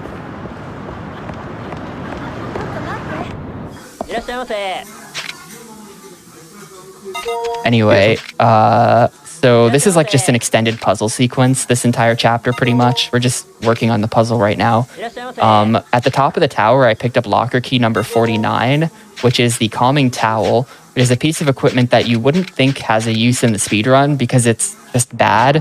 Its effect is just like intentionally bad, but we actually do have a clever use for it in chapter 13. When you combine it with Scandal Water, it can do some interesting things. That's why I get that. Shoutouts to Xana, who always tells me I'm a babby for using that strat, but, you know, I accept that label. I'm not fighting Kurahashi without them. I'll accept that label. I am a babby, and these are my babby strats. Like, when I heard we removed one of the Scandal Waters, I was praying that it wasn't for Kurahashi. Nah, the Kurahashi Scandal Water stays, dude. I'm not getting rid of that until I get like a 207 in this game. Mark my words. I'm just gonna... No, I'm not. Okay, this is concerning. Yeah. But when we said the Shangri-La fight earlier was a massive pain, so is this. Yeah, so these guys like all throw knives. And it's just, this fight is like really just weird. This is just a weird fight. I had a really good one the other day where I had them all grouped up. I was like not even doing triples. I was doing like quads. I just killed everybody. It was the most insane thing. It was like a gold that I'll never even come close to matching. But basically I'm just trying to sort of keep this boss enemy close to me, because if he gets away from you, he runs really fast. But I also want to keep the boss enemy close to me while dealing with everyone else, so that they don't go all over the place and cause me problems. Thanks, Koru. This is what I was talking about earlier with Koru just being a problem. He knocks down enemies that I'm trying to fight. Yeah, that's not as hard as the Shangri-La fight, but it is one of those fights that, like the Shangri-La fight, if it gets away from you, you will lose so much time. Yeah, that can get away from you kind of easily. The nice thing is, and it's something I forget to keep doing, is using heat moves can make it so like everyone's aggression just resets for a couple of seconds, so you can just go back to hitting the guy that can throw infinite throwing knives at you. Yeah, I was trying to do a bunch of heat moves in there, and they pretty much all got eaten by one thing or another. That was cool. Anyway, it's time for that nasty walk I was talking about earlier. I think I mentioned this all the way back in Chapter 4, but it's now my turn to be bleeding to death and have to run to someplace. There are 2 enemies that can see me and start a fight on the walk to the bar. The first enemy is this guy right here, and he is not a concern. He doesn't even see me. The second enemy is going to be off screen on the right side of this road, and this guy is really nasty. He can catch you. That's okay. We're good. You never even saw him, but he was there. You could hear his oi. He oied. Yeah. That one is deceptive because of the sign in front of the bar. That will stop you, and that will get you into the fight. Yeah, you really have to hug the wall there to avoid him, but when you hug the wall there, there's all kinds of crap you can catch on, so you have to get kind of good at the movement. Movement in this game is like actually something that you do have to get good at over time. This game's fixed camera angle system is incredibly galaxy brain. The devs were too afraid to go with tank controls because this game was made in 2006, and I think tank controls in 2006 just don't go over quite the same as they do in 1996. So they were like, no tank controls. But what they implemented instead is incredibly weird and janky, and sometimes Kiryu will just decide that it's time to run in the wrong direction, and you'll be holding right on the stick as Kiryu runs left. And it's just like, yep, this is fine. You just sort of have to like learn how to master that chaos and just know that like, all right, this is the screen where I hold the wrong direction on purpose. Thanks, Sega. It should be mentioned in this bit, it's a little different than obviously K2, but everything we're doing here is on purpose. You can't start this story beat until you go speak to Kurokawa, who you can actually avoid in K2. But the taxi to the coin locker there isn't just to get the items. You have to go there to get the phone call that carries on this part, and you need to speak to Kurokawa to get that phone call in the first place. Yeah, I remember when I played casually, and I've seen people play this game casually who get hung up on that. The phone call does not come in until you're at the coin lockers. You can run around all day, and they just don't, you're never gonna get that phone call. Oh, I have to point this out, by the way. Note that vending machine that says Moo Moo on the right. Those white vending machines are all over the game, but they mirror the texture wrong or something, so almost all of them say Umum instead. That's one of the rare Moo Moo vending machines. They turn very British. Your mum. Yeah, your mum. Just one of those things when you start fixating on the background because you've played the game too much. You start to notice the Umum machines. It's so funny because like certain cutscenes in certain games, we just notice things that shouldn't happen. Like there's a cutscene in Yakuza 5 where a character is supposed to be passed out because they got attacked by a bear. Now they're awake the entire time. I also want to point out as we leave that this room is incredibly crunchy. Like, look at the walls. It looks like it was drawn with like colored pencils. It looks like Yoshi's Island. The walls are just like unbelievably crunchy. I think for this HD re-release, they just like ran the Photoshop sharpening filter over all the textures, and it just looks like awful in certain places, and that room has always stuck out to me as just being a hideously ugly room for some reason. Despite that, I think this game actually looks really good a lot of the time. Like, there's definitely some textures that are a bit, oh no, but... Yeah, this game, it's insane to think that, like, so for this HD version, what they did is they crunchified all the textures pretty much. They made Kiryu look better, and then they chopped off the top and the bottom of the screen so it would be 16:9. That's their genius way to widescreenify the game. But all of the assets and all of the detail that you see in the game were present on PS2. So like the PS2 version of this game is unironically like the most insanely impressive thing on the console, in my opinion. Oh, geez. Okay, so we're trying to throw the guy in red into the river. There we go. We can put the knuckles back on now. Kurakawa and the guy in red have more HP, so they get tossed into the river, and then everyone else is just gonna get gut punched. Yeah, back in the early days of pre-weapon route in K2, we used to throw Kurakawa into the river, and unfortunately we lost that, but thankfully we still have that. And another crappy fight. At least you have most of your heat for Osaki. Is that at least, like, again, something that we should mention here is that for a long stretch of fights leading into the next big set piece and the start of it, we want specific amounts of heat to be able to deal with some of the NPCs and fights quicker. Yeah, I think we're gonna have a slow Kunieda because of that heat action I did. But we'll see. I'm thinking like 3 fights ahead, or 2 fights ahead, I guess. Anyway, back to Shinsei Cho. We can come here at night 2 and see that like all of this is on PS2. All of this detail. It's so insane. Like the fixed camera angles give it like such a vibe. Don't go too close to the right side of the screen there, by the way, because that old lady is shoplifting and she's gonna involve you in her nonsense. But yeah, this is where the acupuncture places in this game. In K2, it was at the end of the previous chapter that you saw. They moved it around in K2 to obviously fit everything into the actual Sotenbori map. Like, look at all this crap. This is awesome. Yeah. Also, the really cool thing here, why did he run backwards? Did he? I didn't notice. Yeah, he spun. Interesting. So this bit's actually kind of cool, because if you run here like fast enough, you'll actually see Osaki run away in real time at the top of the screen. So unlike K2, there's just, hey, go down to the bottom part of the map. Here you can just like catch up to him and just stop him. Mod God on the left, they're up there, by the way. Throughout this entire game, we're doing our movement in a certain way to avoid random encounters, but also to avoid sub-stories. Nowadays, when you play a Yakuza game, the sub-stories are marked on the minimap so you can see where they are so that you can like actually do them. But back in the good old days, Sega said that if you want to find all the sub-stories, you're going to have to cover every corner of the map at all times of the game over and over again. They give you no way to know where they are, and you just kind of got to know.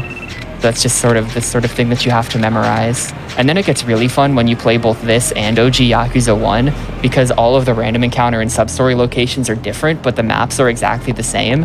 So you kind of have to memorize 2 different complete sets of ways to walk around the city, and you start to mix them up in your brain, and it becomes impossible to tell what's going on. So that's cool. Yeah, not to mention the sub-stories in the early games up until 4 were time-gated, chapter-locked, etc., etc. You can miss them. Yeah.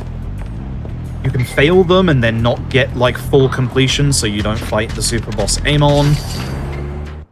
These old games were wild. My favorite in Yakuza 2 is the sub-story where you have to talk to the wrestler who's on the top floor of Ryugujo on the other side of like a crazy-ass maze where you would never even think to look. And there's just a guy there with a sub-story. Like, no casual player would have found that without a guide. I am convinced. Oh, yeah, you have no reason to go up there. We're just going to do this. So ideally, we want to enter that fight with max heat so that you just immediately knock Kunieda down and then heat action him and then he's dead. That was a little slow because the river fight ended weirdly. These QTEs are circle X square. Consistent.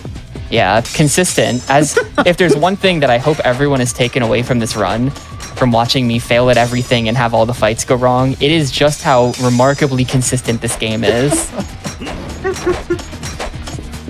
I just need you all to know that.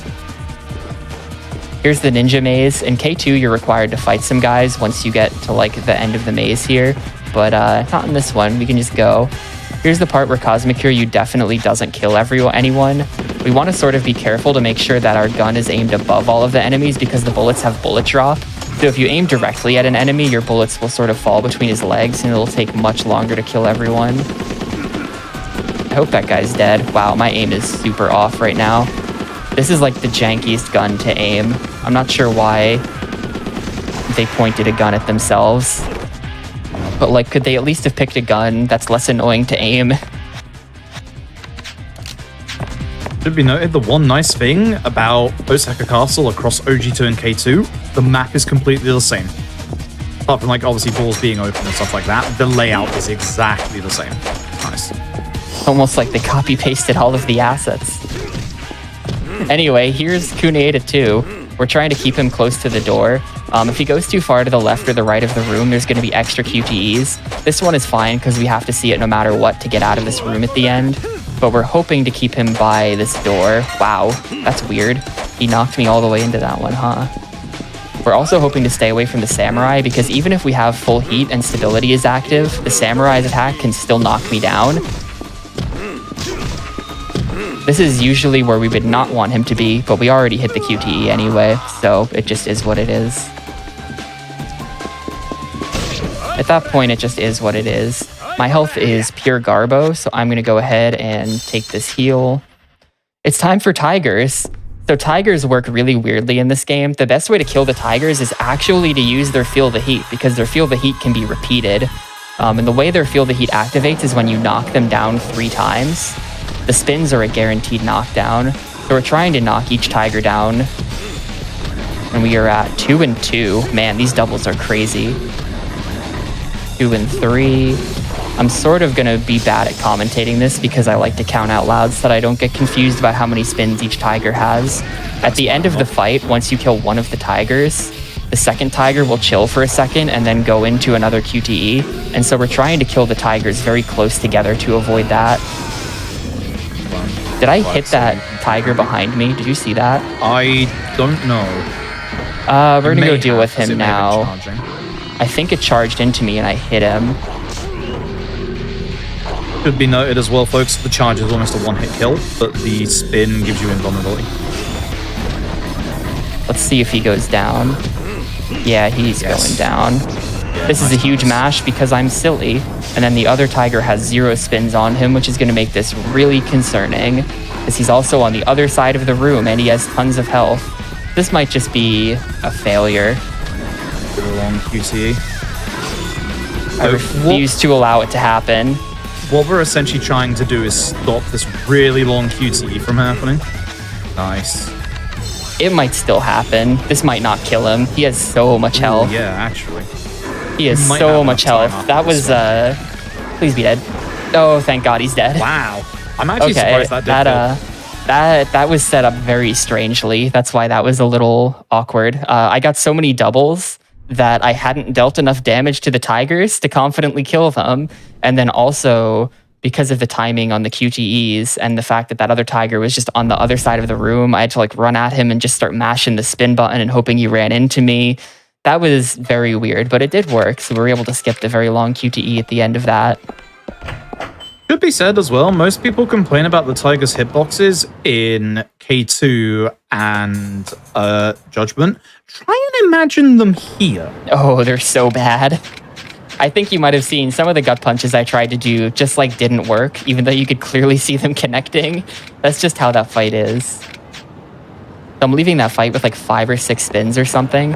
I think we have 6 durability, though the catch is, it says 6, but if we use all 6, our knuckles will break and we need those.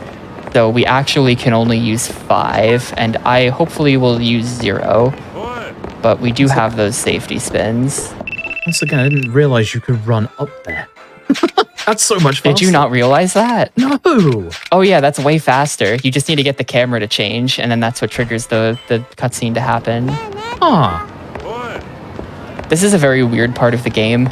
This is another place where, like in Chapter 12, I see casual players get stuck all the time. The trigger for that phone call coming in is returning to the bar.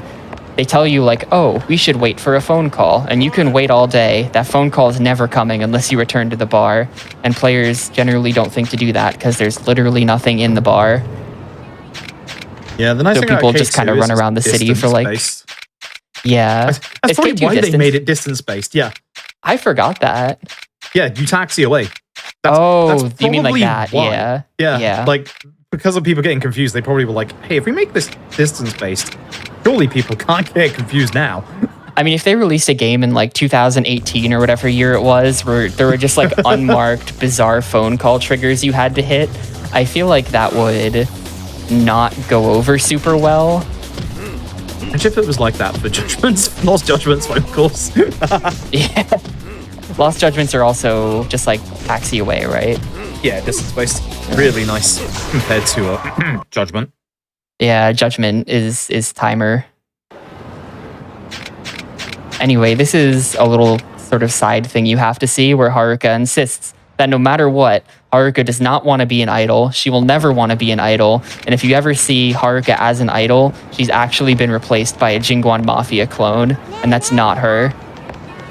Because she does not want to be an idol. Anyway, the game wants you to go find a replacement idol. And if you look at the minimap, you can actually see it pointing us towards the waypoint to continue this story. But turns out it's completely optional after you see that cutscene, and we can now just return to the bar and go back to Kamurocho. And the bartender who works at Sigil will just never get her shot to be an idol because we're never going to help her out. Sorry.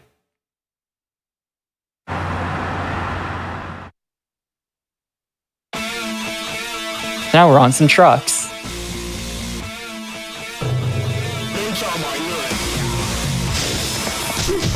My heat is not good. That's okay.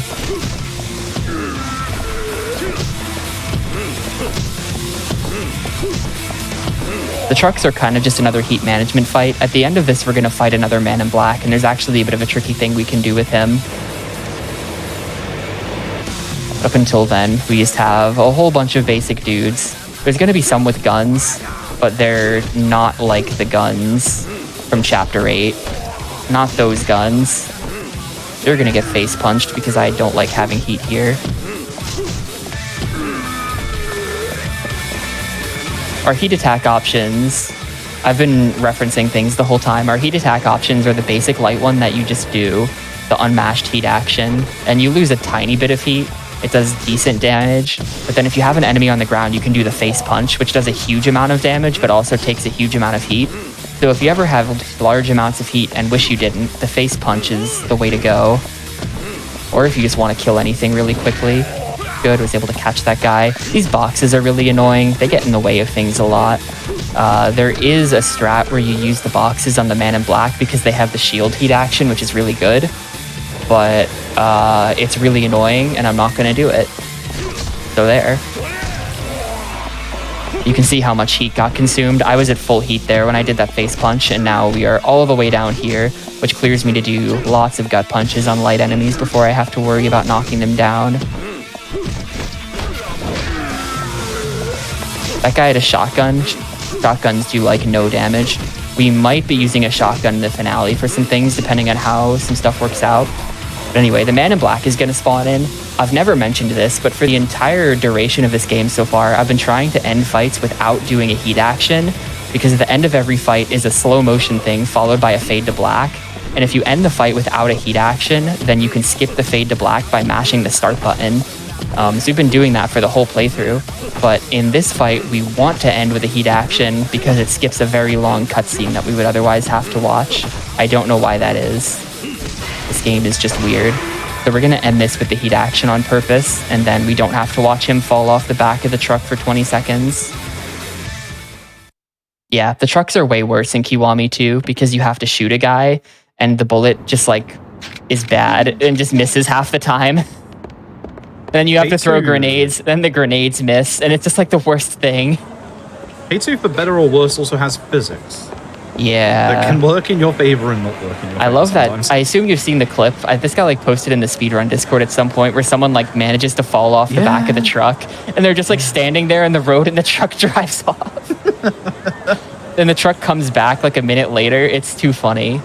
Anyway, I'm doing weird movement here because there's fixed encounters on the map right now, and I do not want them to catch me, and that's a very easy way to stop them from catching you. You can also go behind him and just walk alongside the top there, but it's a little bit riskier. He comes a little bit closer to catching you if you do that. He can start a fight with you from a very long way away. All right, Kurohashi times. This is why we got the calming towel. As we get closer to the end of the game, you have like no time to shut up. You just have to keep explaining things. This is Kurohashi. We're gonna go Scanda Water and Calming Towel. Scanda Water makes the whole game, aside from me, move in slow motion, so it's pretty useful for controlling fights. But the problem with Scanda Water is that it's only active when you don't have heat. The good news is that the Calming Towel means that while we have that equipped, we cannot gain heat. The Calming Towel plus Scanda Water pretty much just equals the whole fight being in slow motion. You can see why we want it in slow motion. The minions are extremely annoying and will constantly do things like that. This is actually a giant mess, even in slow-mo. This is worse than usual. But the minions will constantly interrupt our combo, but also if we ever drop him for any reason, he'll immediately sprint away from us, which is really annoying. Once we're at the end of the fight like this, if we drop the combo, he will go into his field of heat. But since we can't mash R2 to gain heat because we have the calming towel equipped, you just have to sit there for 10 seconds. And it's not just 10 seconds because it's 10 seconds in slow motion because of the Skanda water. So dropping the combo at the end of the Kurahashi fight is extremely punishing. You have to sit there for like 20 plus seconds and just wait for the thing to expire. That was a really crap Kurahashi, but it's better than it would have been without the calming towel. The downside to all of that is that we have to get the calming towel and get it out of the lockers and stuff. But also because we have our heat at 0, we can't take advantage of Heat Force 1, which would otherwise apply to that boss. So it takes, I think, 3 more gut punches to kill him than it would if we were doing it without the calming towel. But that is a worthwhile trade-off. Hopefully everything I just rambled off makes any sense at all. I kind of just said lots of words.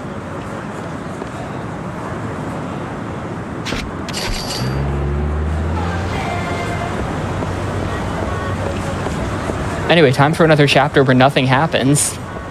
I was just saying that you have no time to pause, but actually chapter 14 is kind of like chapter 10, where we're just kind of gonna goof around and walk all over the place. We're getting pretty close to the end of the game here, though. The finale is, I would say, the scariest finale of any Yakuza game I run. The finale of this game is brutal. So chapter 14 and 15 is just like the part of the run where you're on PB pace and you just start sweating bullets because you know you have to go up against that finale, and it's just like the time for you to get nervous so that you can choke later. Actually, I'm sweating bullets right now anyway because it's 1 billion degrees in here. I have to turn my air conditioning off whenever I stream because it's way too loud, but it's like 90 degrees out and my PS3 is on blasting hot air in my face, so I am like physically dying. There's an vending machine that I was talking about.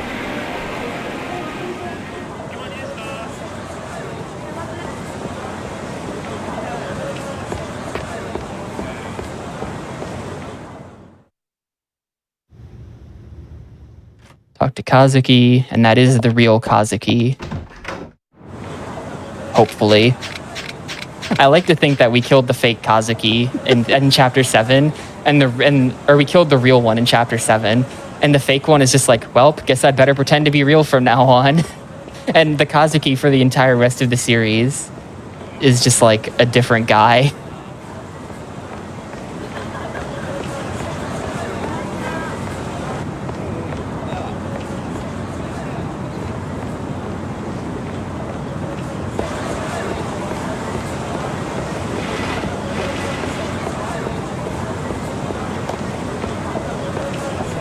This is the taxi to the Tojo clan headquarters. And then after this, we are going all the way to the back of Purgatory again. And then from there, we're going all the way across the entire city again. Look, gotta love chapter 14. This is when Daigo gives his inspiring speech to the men. The whole plot of this game, well, there's all kinds of stuff going on. The plot of this game is a disaster. But one of the things going on in this game is that we're trying to make Daigo the next patriarch of the Yakuza, or of the Tojo clan. And Daigo is just like generally a screw up. He's just like a complete failure. He's not even in the Yakuza. He's just like some guy. And we go to Daigo and we recruit him in chapter 1. And then he follows us around doing dumb things and getting kidnapped. And then in chapter 14, he gives a rousing speech to his boys. And that's when he like becomes the leader. Actually, that doesn't happen there. That happens at the end of this chapter or something. I don't know. Sometime in here, he gives the rousing speech and Daigo becomes the Daigo we all know and love. And then he'll continue to be stupid for the next like 4 games. It did happen. You were right when you said it. It did happen? Okay, perfect. I am the Yakuza 2 lore master. I should know. Because at this point, it's like we're off to deal with the bombs. Yeah. We're off to deal with the Goryu whilst they deal with the bombs? We deal with the Goryu while they deal with the bombs. Yeah, we have the Tojo clan deal with the bombs. Because then the last bomb is famously dealt with by Majima. Right. In the best cutscene of all time. Alright, forgot about that part. That's like... I feel like nowadays Yakuza is really known for its humor, but back in the early games in the series, it really wasn't. And then there's just that cutscene of Majima trying to defuse the bomb. That's like when they discovered that people like it when they be funny. I kind of felt like Yakuza 2 kind of let loose a little bit more. Yeah, especially with Be My Baby in the mix as well. Yeah. 2 is when they realized, like, oh, we can write jokes. And then by nowadays, I'm like, please God, no more jokes. I've had enough. But I think that's just a me thing. I think everyone else still likes them. I think it depends on whether you like Ichiban Kasuga or not. I gotta say, I think there's a correlation. when he goes to run the restaurant or whatever, and the chicken shows up again, I groaned. I audibly groaned.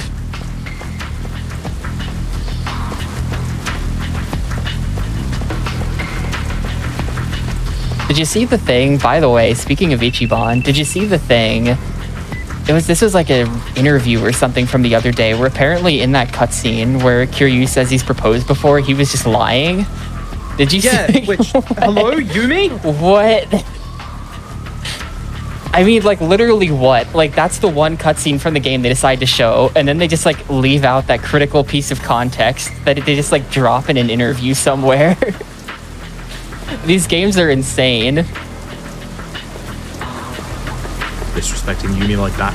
It's not even Kaoru, it's Yumi. Anyway, make sure you don't get too close to the left side of this street, otherwise you get sucked into managing Marietta. And managing Marietta is something I wouldn't wish on my worst enemies.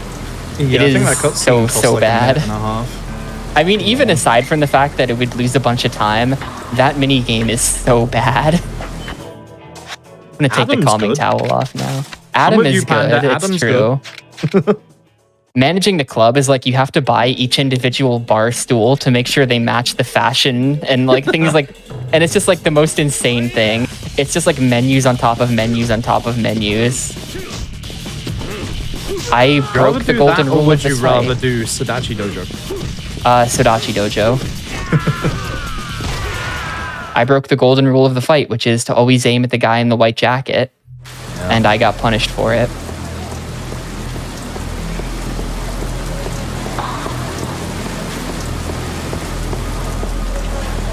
That was the first Jingguan fight. The second one is going to be in Dakamoto's clinic. And we're going to try to do to these guys the same thing that we did to the big boys back in Chapter 7. And if you think back to that chapter, it didn't work on them at all. So hopefully we have some more success here, although it's not that big of a deal because these are just regular enemies. This late in the game, though, the larger enemies gain a new property where if you get them below half HP, then they go into an aggro phase.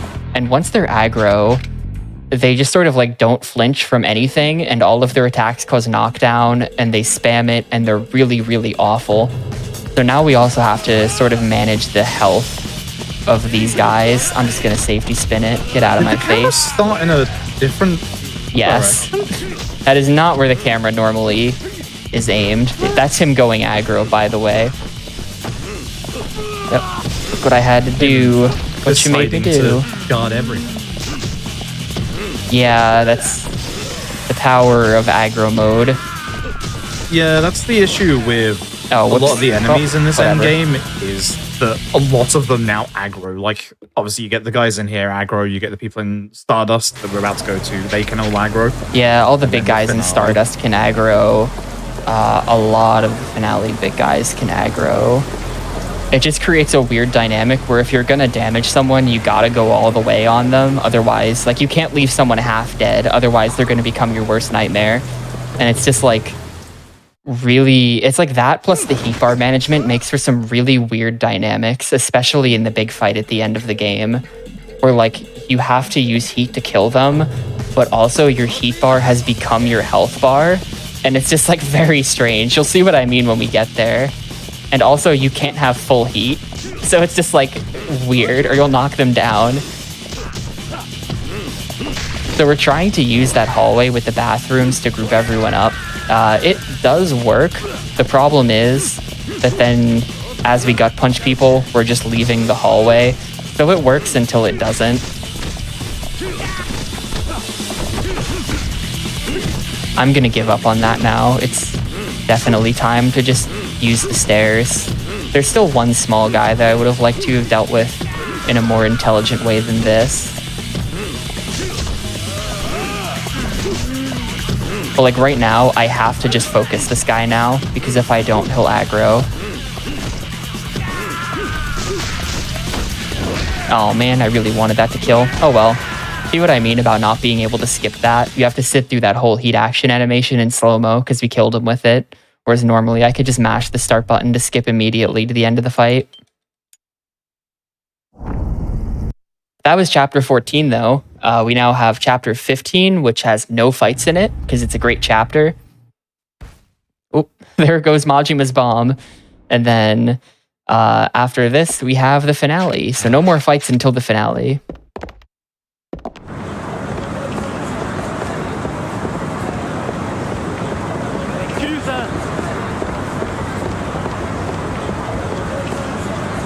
And for the record, wasn't Yumi's ring a birthday present? Are we gonna have this conversation as well? You're not no pretty romance sure. subtlety. Wasn't it? No, that wasn't a proposal. That was a birthday present. You wouldn't get a ring engraved with the name of the person that you love. She has a Maybe you locket with wouldn't. his face in for the entire game. That just means they're the dating. Key to the missing money from the Tojo. That just means they're dating. He never proposed. Yokoyama said so. There was love between them. Obviously, not physical love, because they were very far apart, and then... Not physical love, because Nagoshi said so. Yep. Oh man, I love the extended lore of this series. It just gets dumber and dumber the deeper you dig. I'm having arguments on Don't even get me started on RGG Online, dude. The best relationship is quite clearly from the Like a Dragon movie between Kiryu and Majima in Shangri-La. The only good part about that movie where Majima literally face sits on Kiryu. Nah, the best romance in all of Yakuza is the Ryuji boss from Ishin. Oh my god! Why did Lad Ishin have to add like steam to that? Right? Scene? They really ruined it. They don't know what the fans want. But anyway, I have to explain this. So this is a 15-minute time waiting section. You will eventually get this phone call, but it takes like 15 minutes. It's really, really slow. But you'll get the phone call immediately if you go do that sub-story. And the fastest way to do that sub-story is to run up, witness that a man is about to jump to his death, and then just let him do it. And the game gives you multiple dialogue options to change your mind and go up there and help him. And we just say no, and we just watch, and then we leave. And we brought Haruka to check it out too. Now we've got the phone call to go back to the arena. One thing I just want to mention that doesn't matter at all is that for the entire game, if we go under these barricades here, there's a lady collecting money for charity and she talks to you and there's a long cutscene. But for some reason, if you have Haruka with you, she's not there. Any other partner and she'll still be there. But if you have Haruka, she is gone. So that's the one time in the whole game when we don't have to walk above the barriers.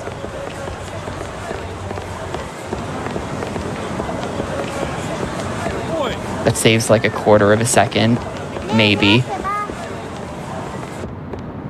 It is important. This run has been optimized that much. I don't know about that much. My PB is like this game. So for most Yakuza games, I feel like I usually play somewhere between 1 and 2 minutes off sum of best. That's where my PB likes to sit. Like the high 1 minutes off sum of best. For this game, it's very, very common that my sum of best will be like 3 minutes below PB because this game is just disgusting and refuses to let you have it ever. Yeah, the RNG of this run is volatile. Right now, I think my sum of best went into 207 range last night. So I think I'm about 2.5 minutes off right now. When it comes to being able to soft lock from that scene transition to this one.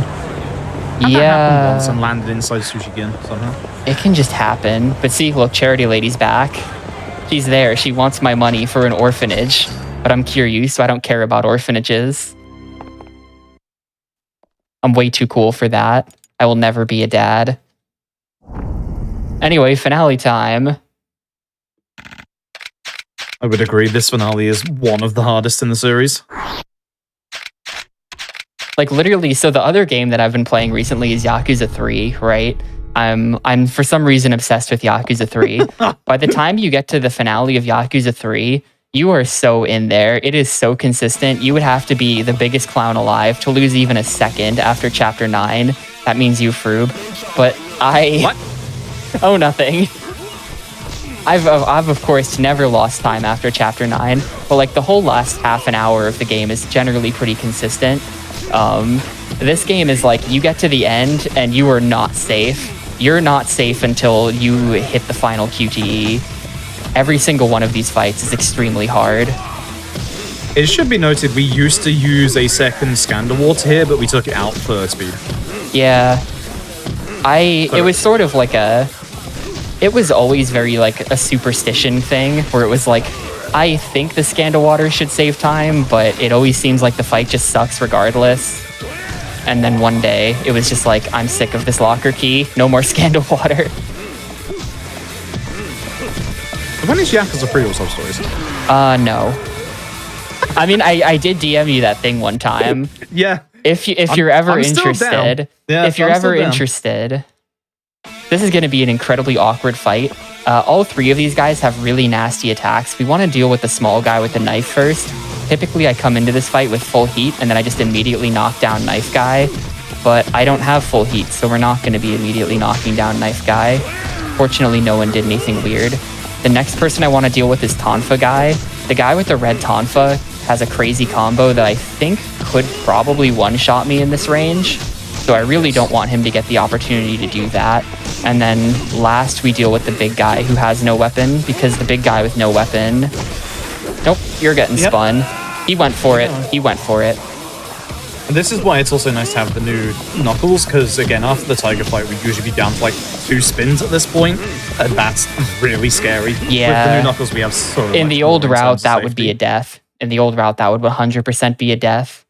I'm still really nervous about this, though. I don't think I have any healing for this fight, because I had to use a healing in Chapter 8.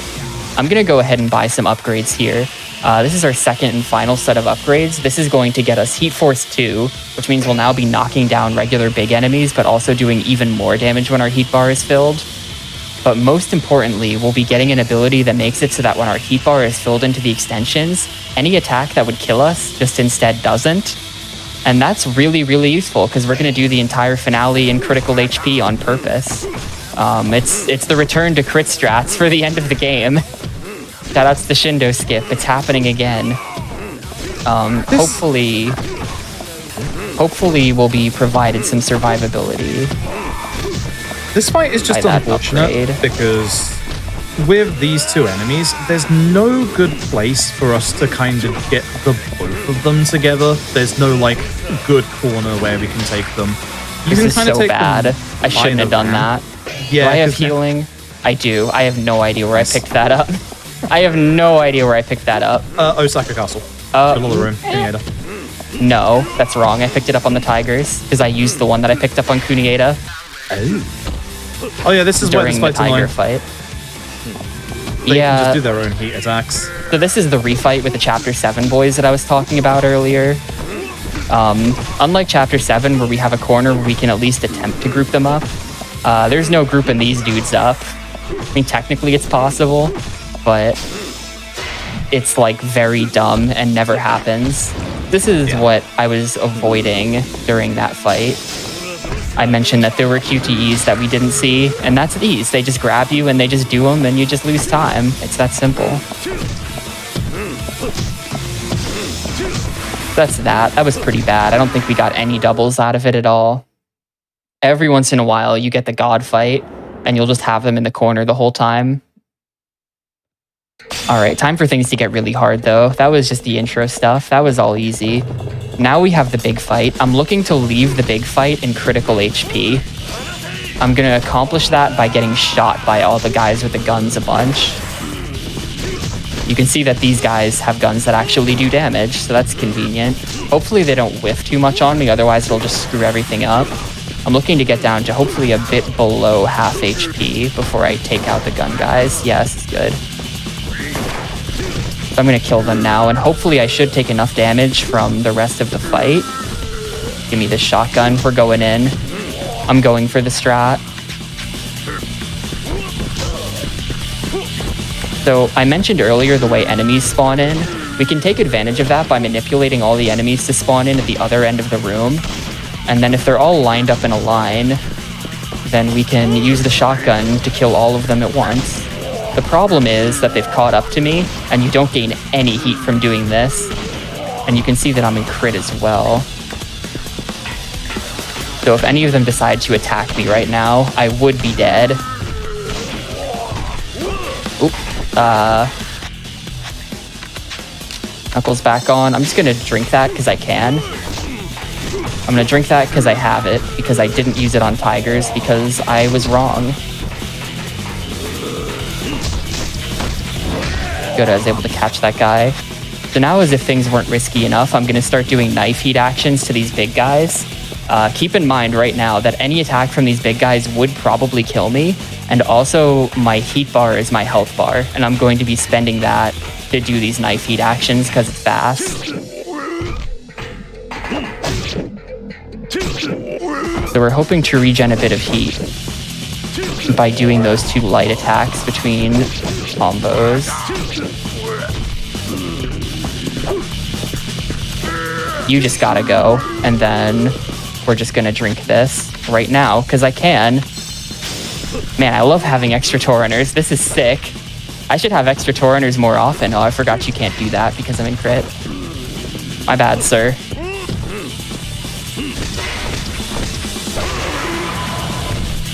All right, there we go. So we've achieved our goals. Our heat bar is full. Our health bar is empty. We are all ready to go for all of the final bosses.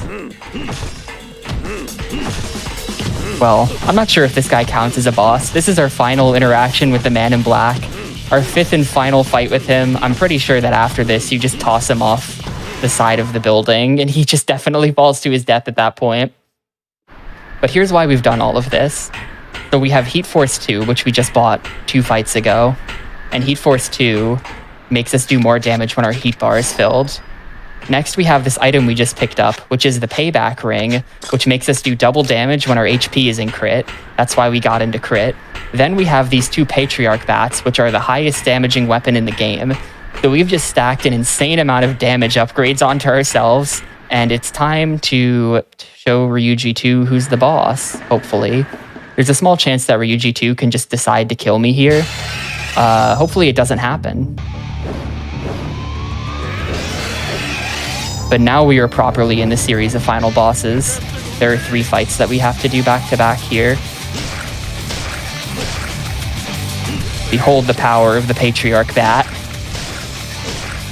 The worst mistake you could ever make in this game is pressing triangle here.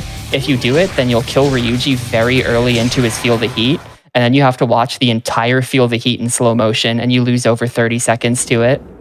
It's very dumb. That was Ryuji. This is Daijin Kim. Daijin Kim is going to run really fast around the room. We're trying to bait out his gun attack so that we can get behind him and punish it. We'll see how well it goes, though. There's a ton of minions in this fight that are going to distract Kiryu's aim and make this very, very annoying. I do that heat action at the start just to kind of attempt to get him set up nicely. There we go. We fail these on purpose. We don't take damage from them, and we don't even take heat damage from them, so there's just literally no reason to succeed those. We will succeed at the third one, though, because it causes something to happen. Ooh. Come on, buddy. Come on, buddy. Uh-oh, I'm dead. Oh, I'm not dead. Nice recovery. Don't know why I'm not dead. So after we do the third one, his gun's gonna get jammed, or he has to reload or something, and then we just run up and punch him in the face. So now it's time for Ryuji 3. There are other ways of dealing with Ryuji 3, but I'm gonna stick to what I know because it's funny, and that's to infinite combo him. There's some very awkward timing to these attacks, so hopefully I will get this. The last boss, by the way, Tuck.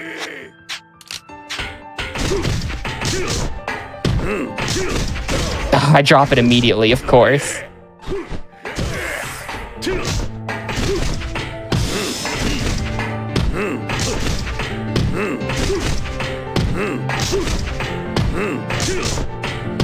All right, we got him. All right, so until his last HP bar, you can't buffer those. You have to do them on a very awkward manual timing. Anyway, time's gonna be when I hit the final QTE, which is in like 2 seconds.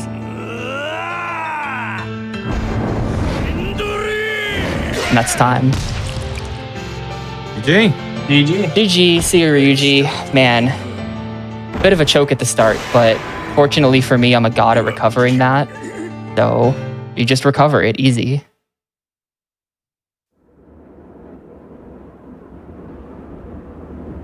And there he is. He's dead.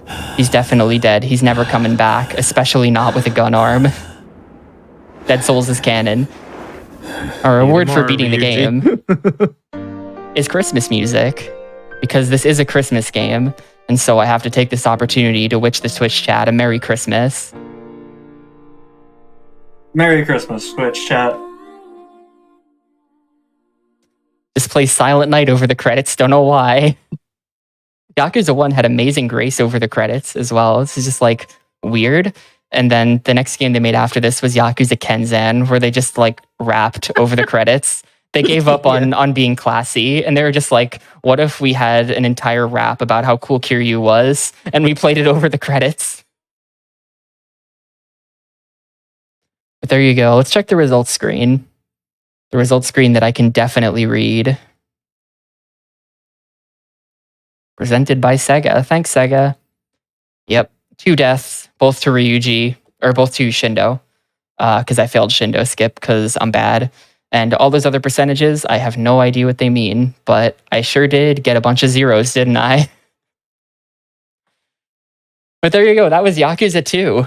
The PS2 Yakuza games are incredibly sick and pretty much also the sickest speedruns if you hate yourself. I highly recommend them. But I think that's about all I have to say. So Ryu is up next, right? With Lost Judgment Kaito files. That'll be cool. Yep. Yeah. Awesome. Thank you so much for showcasing the game. It was a blast. Yeah, thanks for having me. Absolutely. We are going to take a quick break while we get ready for the last run, and then we'll be back with the last run of the day. So we'll see you in just a few minutes, everyone.